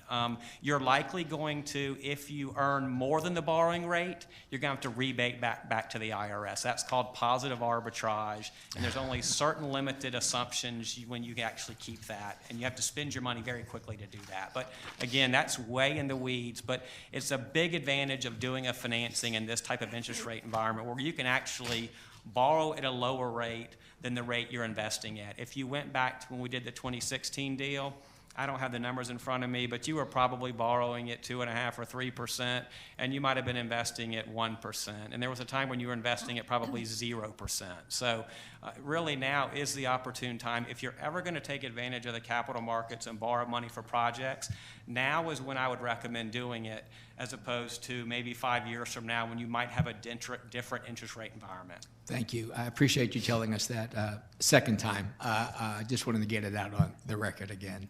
That's important information. Yes, Ms. Muller?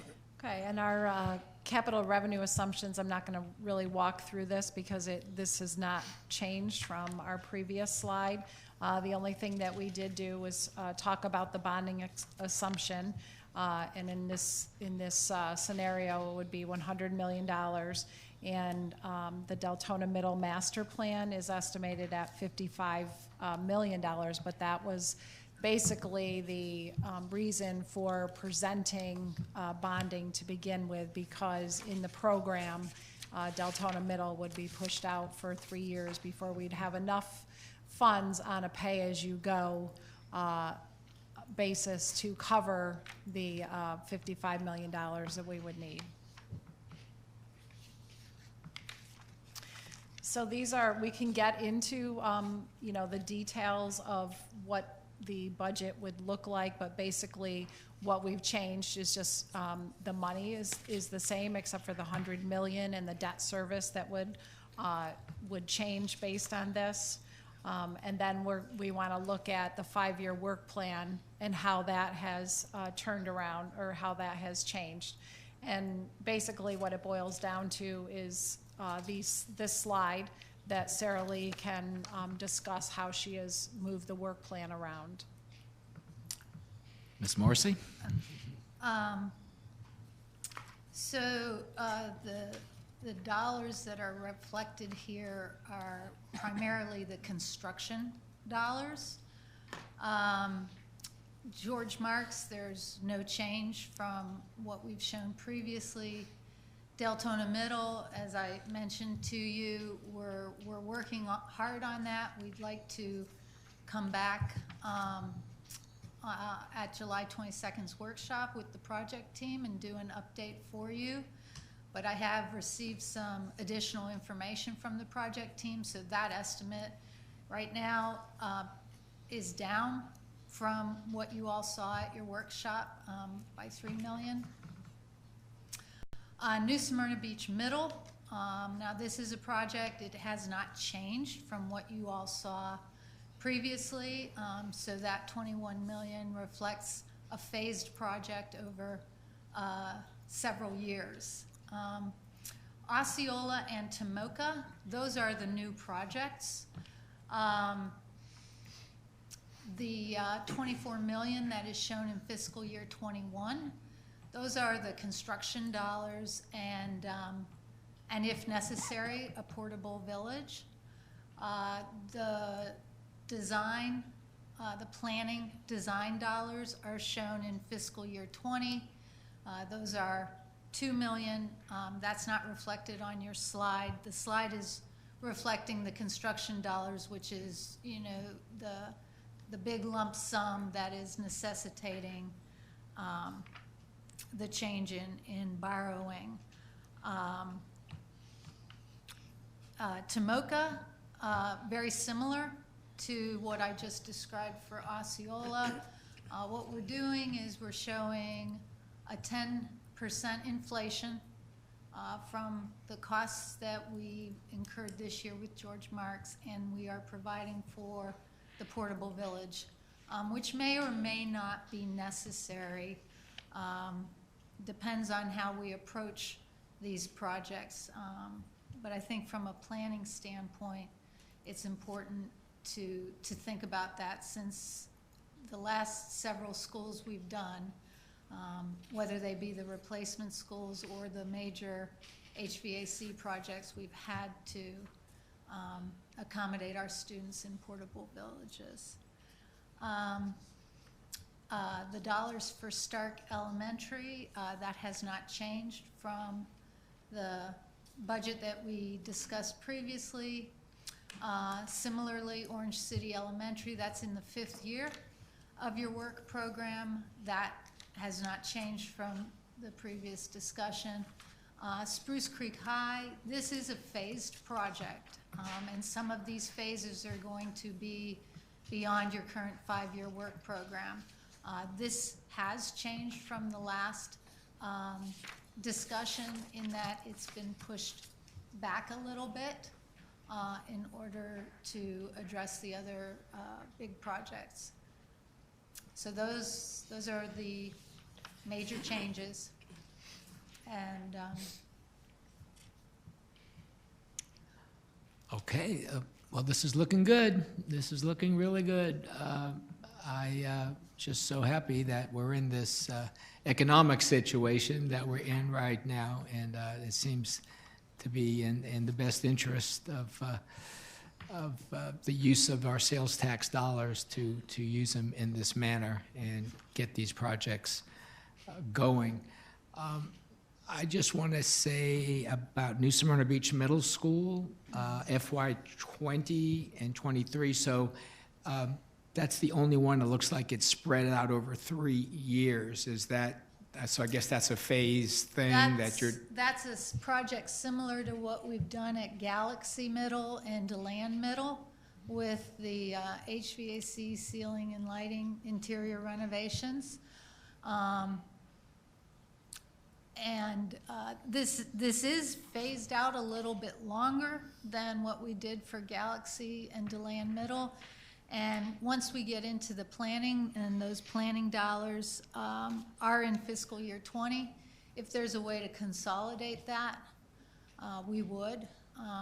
But it's really reflecting moving through the campus on a year-by-year basis. Right now, that's how it's laid out. That could get consolidated once we get into planning and design. Okay, and I know you keep mentioning October as the month to, I guess, go out for the bond. Is that what you're saying? Yeah, that's what we had, we used to be consistent with the dollars. You know, I think initially we're talking about needing to borrow sometime in February. I mean, needing the funds sometime in February.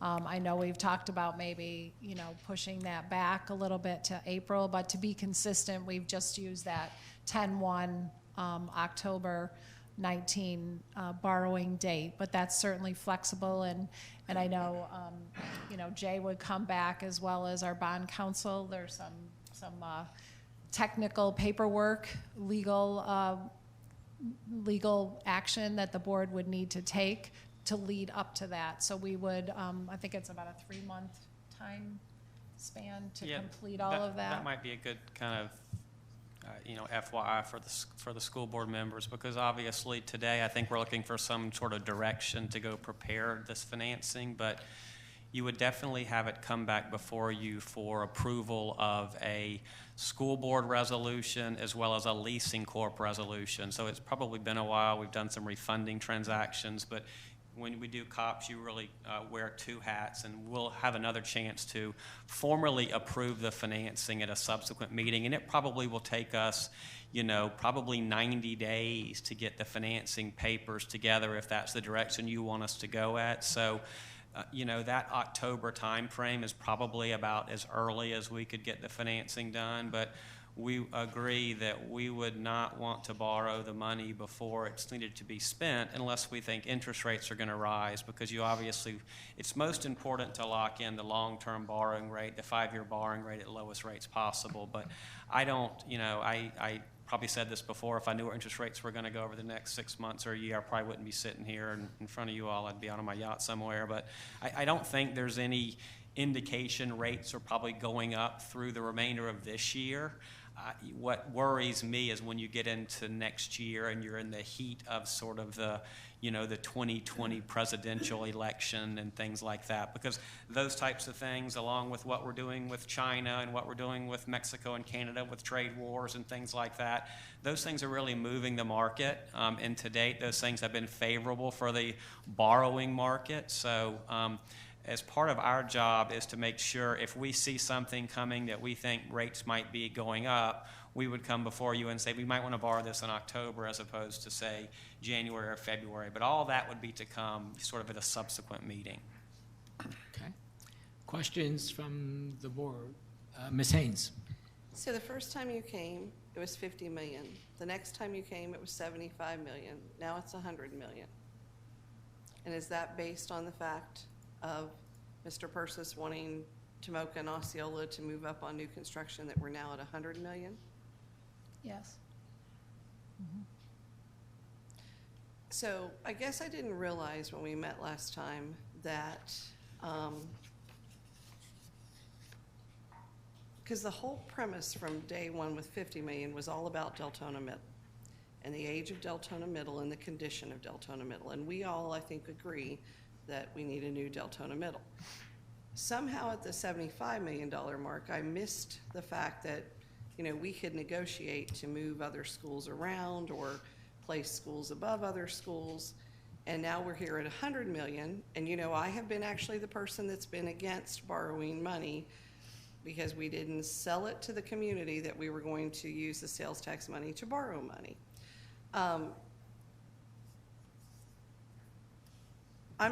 I'm happy with the interest rate. I have nothing against interest rate. I'm still on the aspect we didn't sell the community, we were going to borrow money. But I also didn't know that we were going to negotiate. And, I'm sitting here looking at this. And even that, at the last meeting, we looked at the age of our schools. And I believe age plays a part in schools and where they should fall. So I'm going to say this right now. I see Stark Elementary on here for $4 million in renovations. It wasn't that many years ago when we were building Citrus Grove Elementary that we were going to close Stark Elementary. And we treated Stark Elementary just the way we've treated the old Pearson Elementary. We're going to build a new school, we're building Citrus Grove, we're going to close Stark, we're going to rezone those children, and some of them are going to go to a brand new school, or they're going to go to a newer school. And we let Stark Elementary deteriorate, just as we did the old Pearson Elementary. We didn't keep up with it because nobody was going to be there. Then all of a sudden, surprise, surprise, because the principal led this whole community thing about don't lose your school, and we kept Stark Elementary open even though we had let it deteriorate. And to the best of my knowledge, unless I've missed something the last few years, we've patched things, we've duct taped things, we have not really put money into improving that school, and that is a very, very old school. It's actually older than Tomoka, okay? It's a very old school. And so what I see on here is, we're just gonna patch it some more. We're gonna do some more renovations. So my question is, why? Why are we treating schools differently? Why are we picking and choosing who gets a new school? Which part of our community doesn't get a new school? The projects that are listed are based on what's on the project list that was approved by the Citizens Committee and the board, attached to the board's resolution for the sales tax. Does not mean that projects cannot change, but the descriptor that's in your package for Stark is based on what is listed on the half-cent project list.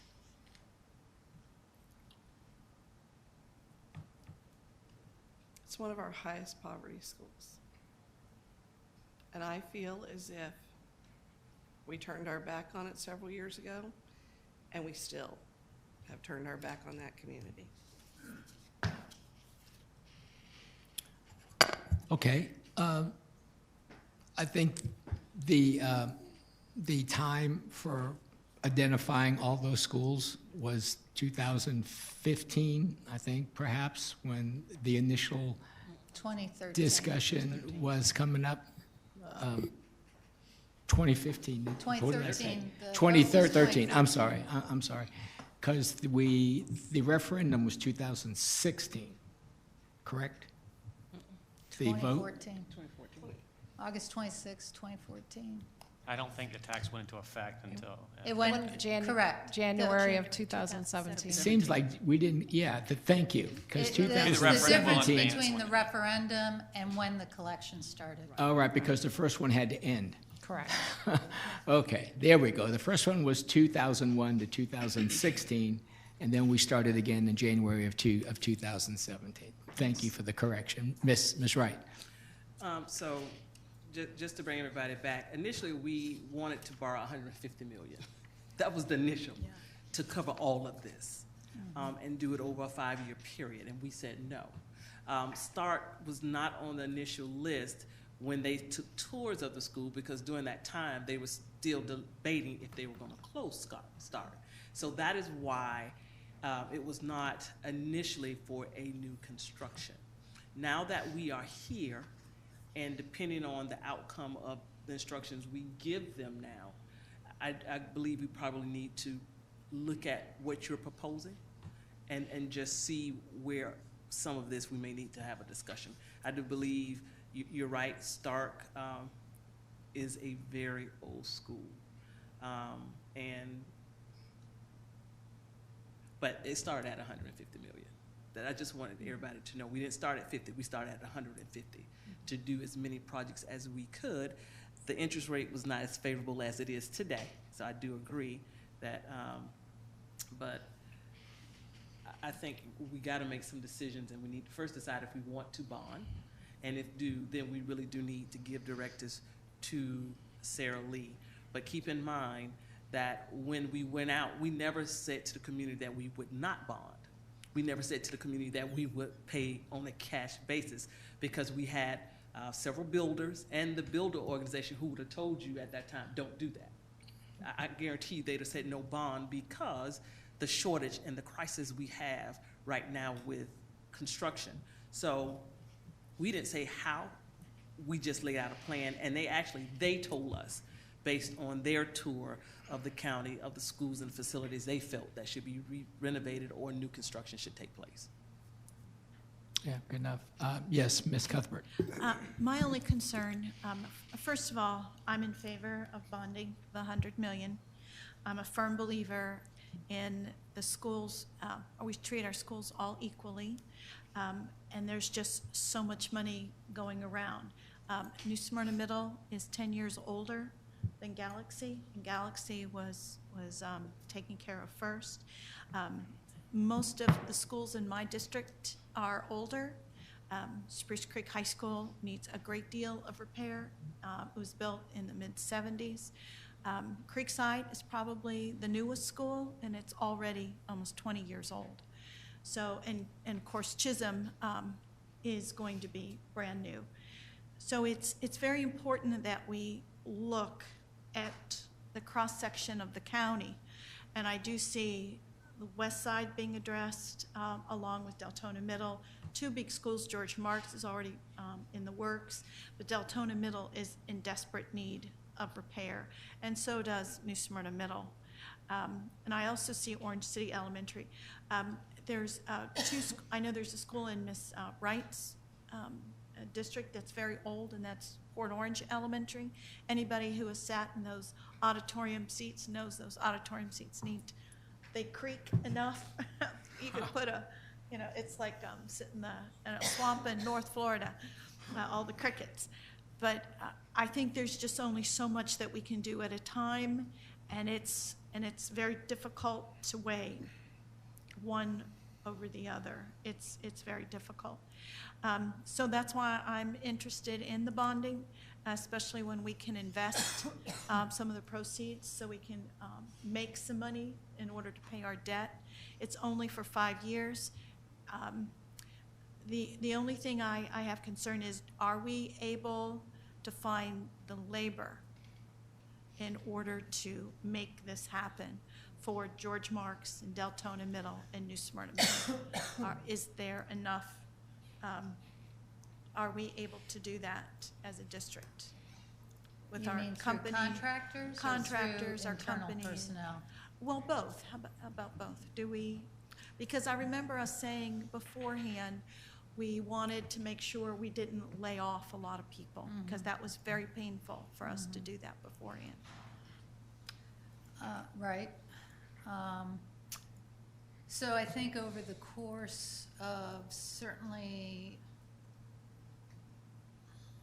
whether we look at the 5-year work program or the 11 remaining years of the sales tax, there's going to be some significant retirements within the facilities department. So I think, unlike last time, some of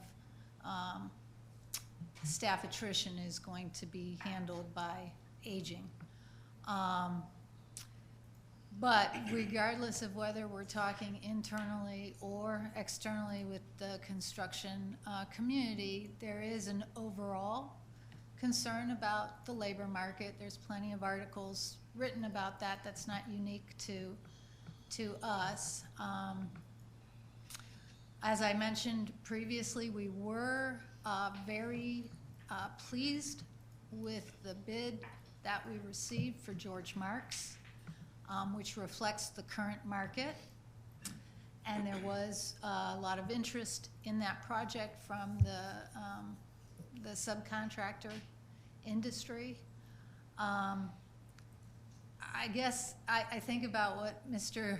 Glover said in terms of, if I could predict where this economy will take us and how that will treat us, I'd feel more comfortable making predictions. Right now, it appears that there's some stabilization. Whether that continues or changes, no one's sure. There's some conversation that things are going to change, in 2020 for a number of different reasons.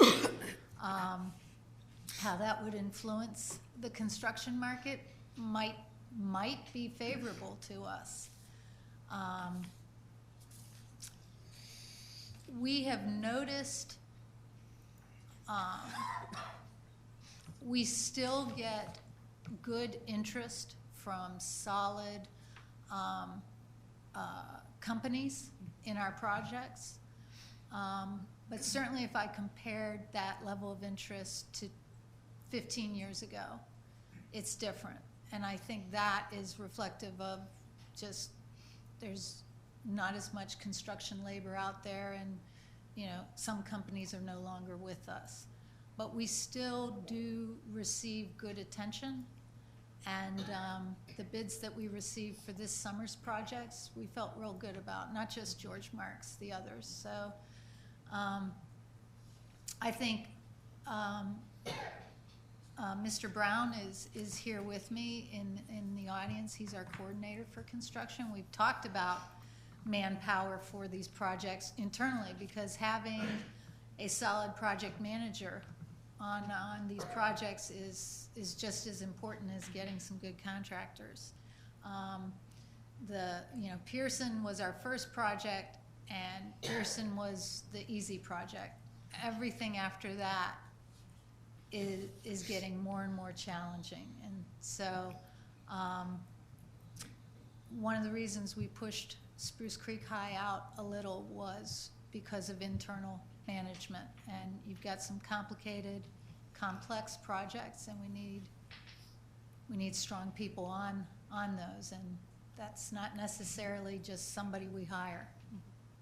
Well, being part of the selection committee, I've seen, firsthand the quality of people who come before us that we have to select from, and it's a wealth. I mean, they're fabulously quality companies, architects as well as construction companies. Even the small little company that's reworking the concrete at New Smyrna High, I mean, they're already we'll take care of that for you, we'll take care of that for you, and not charging us anything extra. And it's refreshing to see that, because those gutters were all stuck up with plastic bottles. Kids would go on that top floor and dump them down the gutters. So, of course, kids are going to be children, but it's nice and refreshing to see the quality of work that is being done. And I'll tell you that the project manager at Chisholm is awesome. I mean, he's worth his weight in gold, platinum maybe. So I can see him going on after, and we've got another phase at Chisholm. Phase 2 is coming up this year, and I can see him going to another one of these other projects. So the people I've seen that I've worked with closely are really on top of everything. And it's already going to be 1920. So the 21 and 22 are coming up very quickly. I think what Mrs. Haynes was commenting on, that Osceola jumped over Stark. No, not even that? No, it's just Stark's not even down. Stark was going to be closed. And probably those renovation costs there were to make it into a building that could be used for training or house district staff, because that was what the plan was. So we just let the school go, and we still have students there. Do we know how many are at Stark? How many students? Just under 400. Under 400?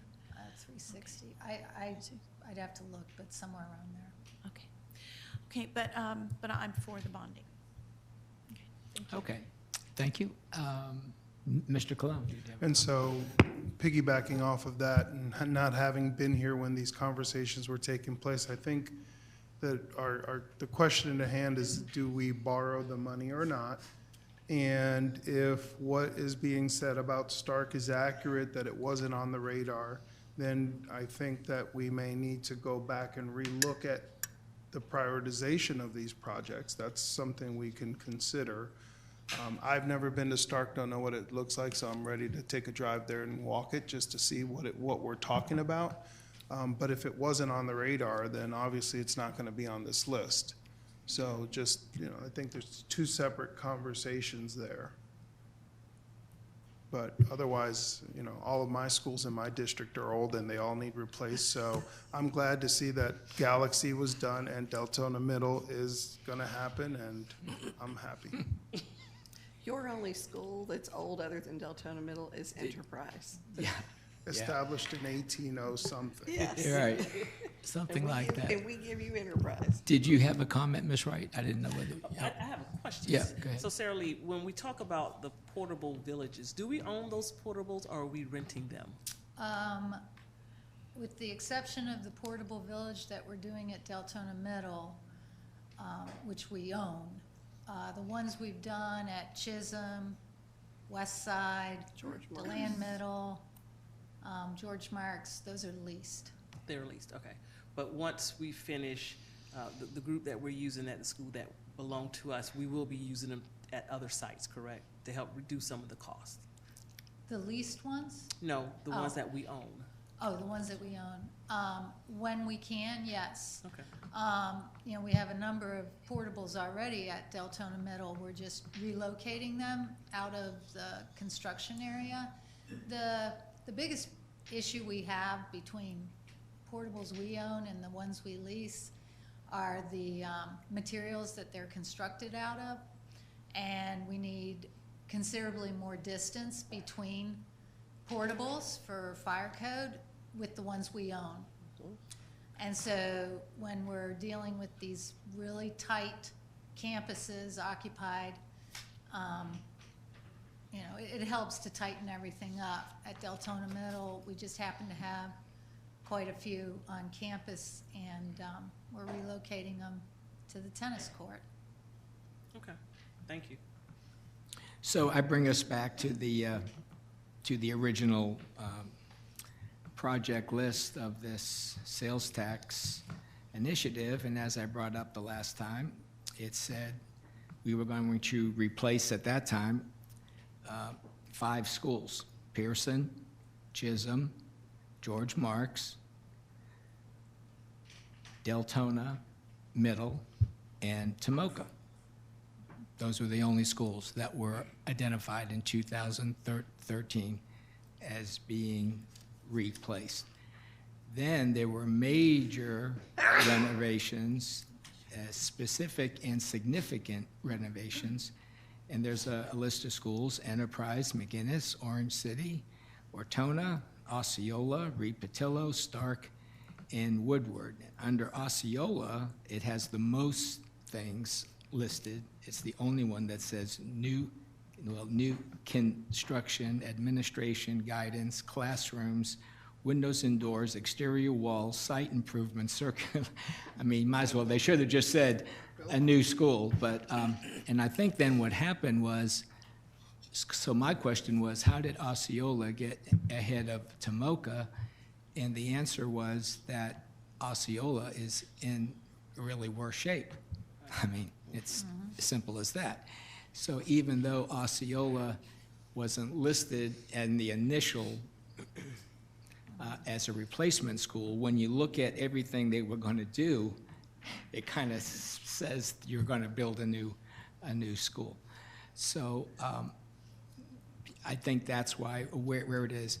I don't have any reservation about the committee or any group going to Stark and saying, do we need to spend more than $4 million? I mean, whatever the committee looks at and says we need to do, I think that's what we need to do. I'm not about wanting to be unfair to any of our schools. I want to do the right thing.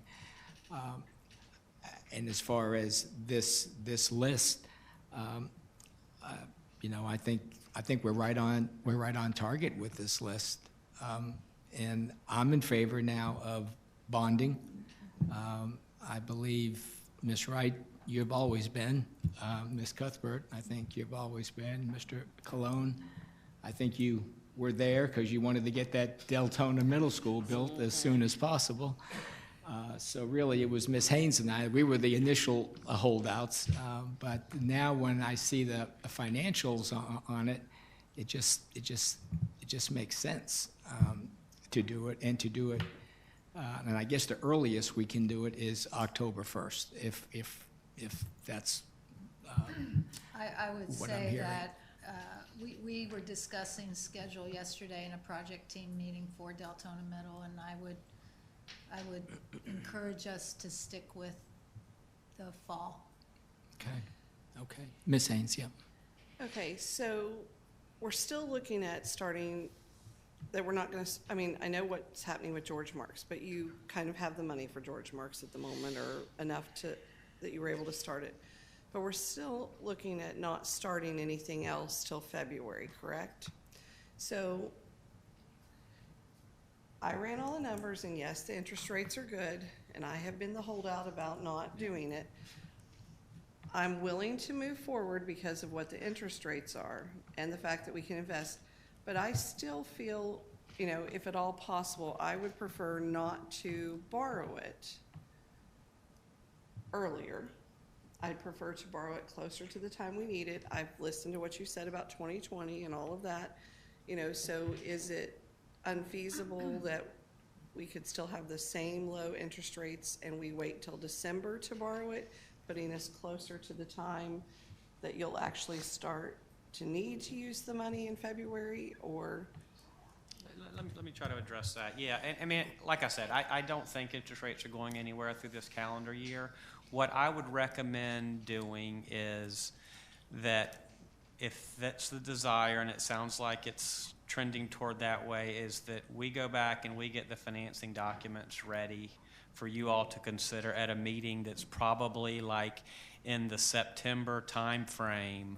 But that does not obligate us to go out to the market immediately. That just gives us the flexibility to do so more quickly if we need to. So if we get approval in September and interest rates are not trending up, or there's nothing happening that we see interest rates trending up, there's nothing stopping us from waiting until November or December to actually price the bonds. But if there's something economically that happens and we think rates are going up, we can still get into the market in October to kind of search vision. But it just takes longer when we have to get on an agenda deadline and get the deal approved. So quite often, and we do this with funding transactions quite frequently, we'll get approval as quick as possible, and then we wait to actually enter the market until the most opportune time. It just gives you the most flexibility. So if you all are comfortable with that, I would recommend us working toward like a September, October approval date with the flexibility to get into the market as soon thereafter or a month or two after that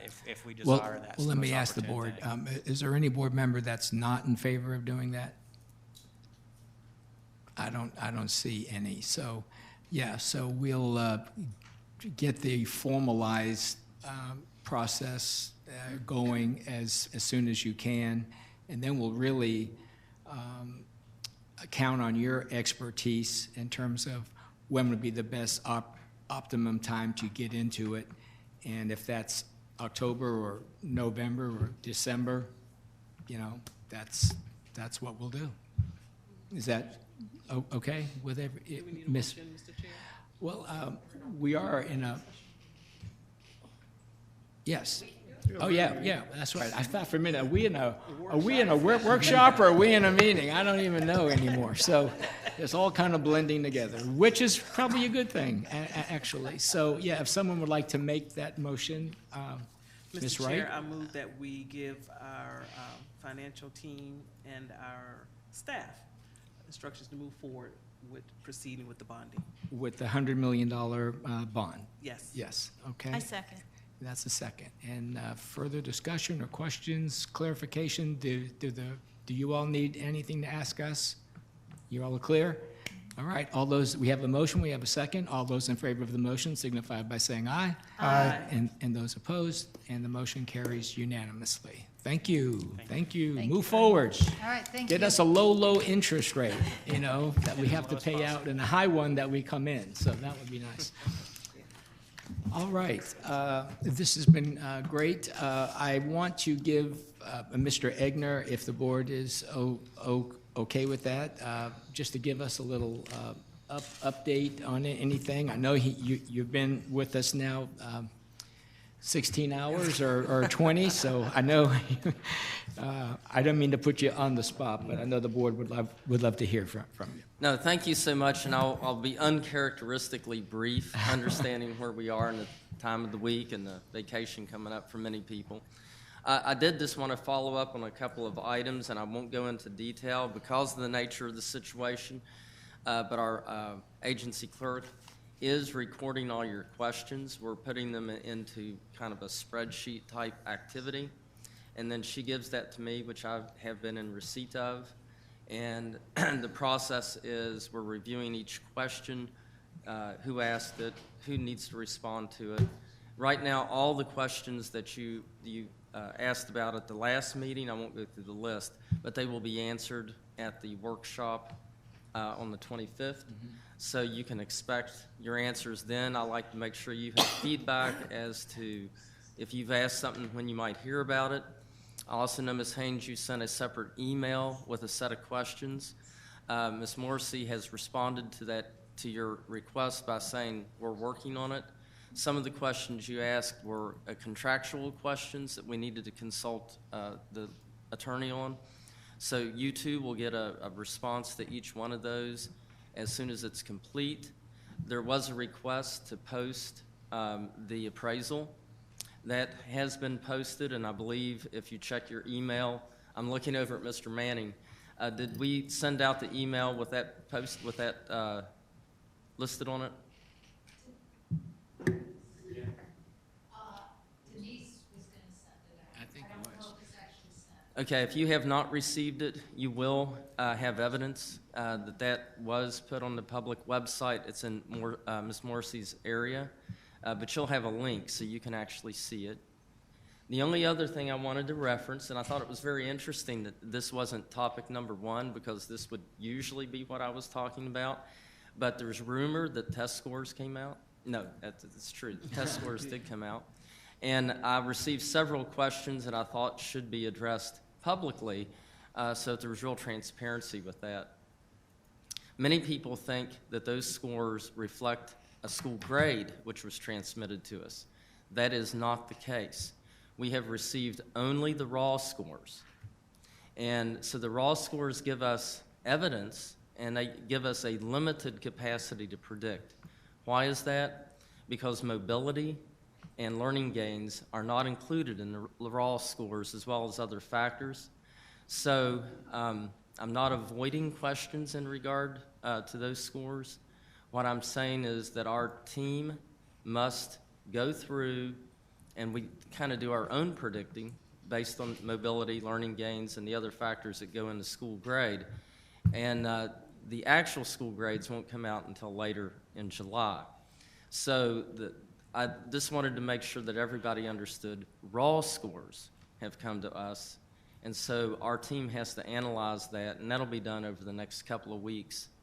I can say that based on my view of the scores, I think the proactive actions that were taken last year were on the right track in how to address some of these issues. I have also asked some of the department to review other districts and see where we fell, like if we had a general trend down with most schools, how did other districts fare in that area? I've been in this business long enough to know that sometimes you have drops that are peculiar only to your system or a few schools. Those are real red flags. You have other red flags, it's like, whoa, 23 other districts had similar drops in the same area. So does this reflect the changes in the tests that take place on an annual basis, you know, the vagaries of that kind of assessment? So we're actually analyzing that as well. So you'll be given greater detail as soon as that detail is available. Thank you. Yes, Ms. Cuthbert. AP scores come out on Friday, July 5th. Will we be receiving those scores? You know, I would like to say yes, but I don't know. I don't know how we transmit scores here at this time. I hate to admit that. But that generally was a report that was summarized, what the culture I'm used to, and our assessment team members are not here today. So I would hate to tell you something I can't deliver, but I will get a response back to you. All right, thank you. Ms. Haynes. So, Mr. Egner, you referenced the email that I sent. And when I joined the school board in November, we went to training the last week in November, 1st to December. And in the training, they shared with us that if we sent an email asking a question, that the response would be shared with all board members so that all board members could see what question or questions we asked and see what the response was. Well, so far, there's been a practice, I've noticed, that when I ask questions, sometimes even here at the board meeting, I will sometimes receive an email with the answers, but the other board members will not be on it. And then I've had to nicely ask, well, could you share that information with them? I'd really like to know what the protocol is moving forward, because if I ask a question, I'm asking, and I'm not asking for the information just to come to me. I'd like for everyone to see it. Or, you know, if Ms. Cuthbert asks something, I may have the same type of question and she gets an answer and then, you know, I'm asking again, which is then taking more time away from staff. So I would just like to request that if any one of us ask a question, specifically, like even addressing what I asked about, that when that information comes, could it just be shared with all of us and we know that everybody got it? And then we don't have to go back and say, well, could you please now share this with the other board members or whatever? Because I'm asking a question that I think everyone would, you know, want to know the answer to. The answer to your question is I don't know what past practice is at this time. I will tell you that I'm used to a culture in which if a board member puts a question in writing, which in essence is public information, that set of questions would be answered and sent to all board members. So I have no problem whatsoever either directing that or, as in today, checking to make sure I'm not violating any vagaries of statute that I don't understand. However, what I want to make sure, I like to fine-tune this so I don't make a mistake. If someone calls me as an individual and asks a question, I would not want to automatically turn that into a message that goes to everyone. And I'd like Mr. Manning to come forward and try to help address this in a more formal way. Good afternoon, board members, Mr. Chairman, Mr. Superintendent. My concern from a legal perspective, and Mr. Doran can go into this further for the board members, would be potential sunshine violation. And where I could see that is if a board member, in addition to asking a question, is expressing an opinion about something that may come up before you all to vote in the future. And then if that is then shared with the other board members is where you could get into a sunshine issue. So it's somewhat difficult to make a blanket statement in every case. That will be could happen. Now the response, I suppose, could be shared, but it may not be particularly useful without having the question as well. So it does somewhat become So the email that Mr. Egner referenced, I know what I wrote in that email, and I would have no problem with the answers coming back to the questions, and you can remove my final, you know, statement off of that when you share the answers with everyone else. And I think you'd have to share the questions so that they know what, you know, this is what we're answering. But I'll use another example. At a previous meeting, I asked for the number of instructional staff that's under the instructional bargaining unit that we currently have in Volusia County that were not assigned to a classroom. And Mrs. Paige Pender sent me that list, but she sent it only to me, even though I asked in a board meeting. So I wrote back and just said, would you please share this with all board members? I mean, they heard me ask the question. There was no opinion in that. She just answered it. And so I didn't know why I then had to say, would you share it? And so, because it was asked in public, and I think it's something that everybody would want to know. Mr. Egner. The nuance is important that Mr. Manning's identifying, and my language when I said what I said was, when you ask a formal question in a written form, we can answer the questions. The idea of if the formal questions are listed along with opinion, and this is hypothetical, but I need an answer to this or I'm going to vote no next time, is the kind of thing Mr. Manning's concerned about. And if I were asked to censor the document that you sent, not sending it out as it came to me, then that creates issues for me, because then it changes the nature of the intent of the communication.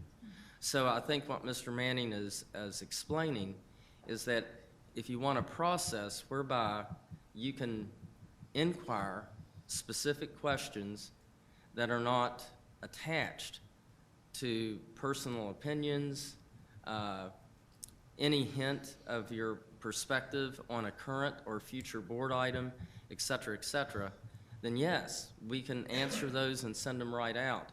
But if there's any reflection of what could be your hint to other people that that could be your vote next time, then we would be in violation.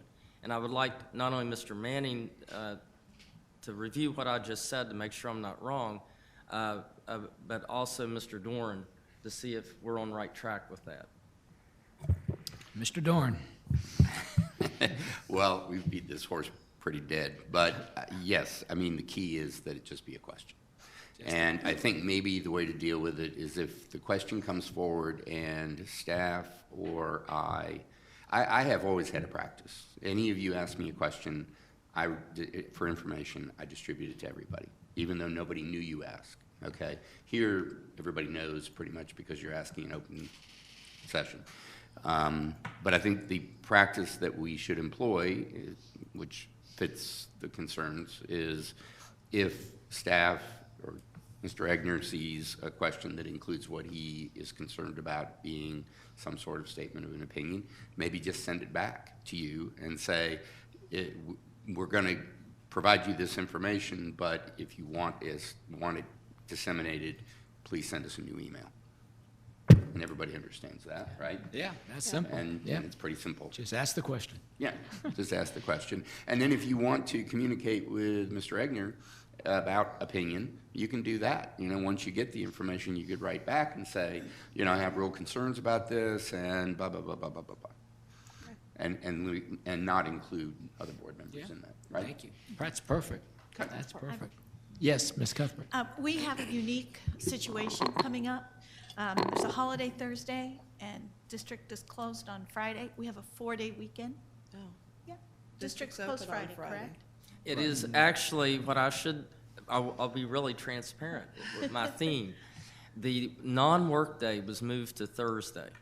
So this week, it's a 4-day week, but the week off for staff is on Thursday. However, I would say that there's about 98% of the staff who are also taking Friday off. So that was why I equivocated on getting you a quick answer. It's because nobody here. In my mind, I'm trying to think, when is he getting back? When did she leave? And so I think there's a great likelihood that we're going to have not be able to count on the right people being able to answer the question correctly. And I want to be responsive to questions, but I'd rather give you an accurate answer than a fast answer. So as soon as I'm sure who's here, and most of these people work on the weekends anyway, and I'm taking calls on Friday, and we're doing things. But the reality is I don't want to count on that. And so it would be sometime next week before I could really be sure that I'm going to get good answers. It's just a wonderful opportunity. It doesn't usually happen No, that way no, it for a doesn't. 4-day weekend. And also, my last comment is to wish Ms. Wright bon voyage, have a safe trip, get back safely. Long trip there, Miss Wright. Miss Haynes, yes. Okay, so with that being said about a lot of the district staff being gone on Friday, I do want to put in a plug that yesterday all of our summer programs started out at our sites. That's right. And our summer programs are still happening on Friday. So with district staff being gone, there are still all high schools, all middle schools, and 12 elementary schools that will have summer programs in session on Friday because they started yesterday and they get Thursday off, but they have to come back on Friday. So I don't want anybody to think that there's no one working on Friday. You know, while you were talking, we were talking about sunshine stuff. It just dawned on me, how many of you were planning on going to that faith meeting? There's a faith meeting coming up July the 9th, I think it is, and I think you are going. Yeah, it's on my calendar. Amy Hall and myself. I didn't know whether you all were going, because if there were more than one of us going, again, that's another issue. They reached out for individual meetings, but not. Yes, we Okay. weren't told about the 9th. Okay, all right. Well, I just thought if you were, perhaps think again about going so that we don't get in a violation of anything. Okay, everything's good there. Yes, Mr. Cologne. One of the things I wanted to bring up, since we do have a little bit of time, one of the sessions that we visited at the School Board Association meeting dealt with the census. And a young lady from South Florida did a great presentation on the census, the importance of the census, and the impact we can have on the census. This year, there's a lot of dollars that are not being tied to the census. And so folks specifically in South Florida are getting very creative. And one of the things that they've done is they've added to their logo for the rest of the year, be counted or ser contado, either way, to their logo. So I do have that presentation. The young lady sent it to me, and I'll share it with Superintendent. Just something to put in our radar. I've reached out to the county. They're talking about getting a group together. I've reached out to the representative. They're talking about getting a group together, but nothing finite has been set. And so I believe Representative Santiago is talking about leading that on the west side of town. Barb's gave me a phone number to somebody in Atlanta, but the county really hasn't done a whole lot in that avenue. And so I think that's something we could definitely have an impact in, letting folks know between now and next April. So I'll forward that presentation to you as well. That's it. Good point, yeah. Anyone else have any comments? Miss Maybe Wright? we could put something on our website, a reminder or a link or something about the census, because it is very important, especially for Absolutely. public education. Oh, yes, so true. Well, I want to wish everyone a very happy 4th of July. Leave the fireworks to the professionals. Let's all come back with our fingers and toes. On the 22nd. And we do have a meeting on July 22nd. Remember, folks, we have the workshop first with the Florida School Board Association, and then whatever other staff workshops are going to piggyback that one. I think we're counting on maybe 2 hours with FSBA, I think. And then we'll see what happens after that. So, and then we have a school board meeting, right? And does that start at 2 on that Monday? It starts at 2. And we had two more items added after the Yeah, after the original. And then we have the budget hearing on the 23rd at 5:30. Okay? That's it. Have a safe holiday, everyone. We adjourned. Go USA. Go USA. Yeah, they're playing now, right?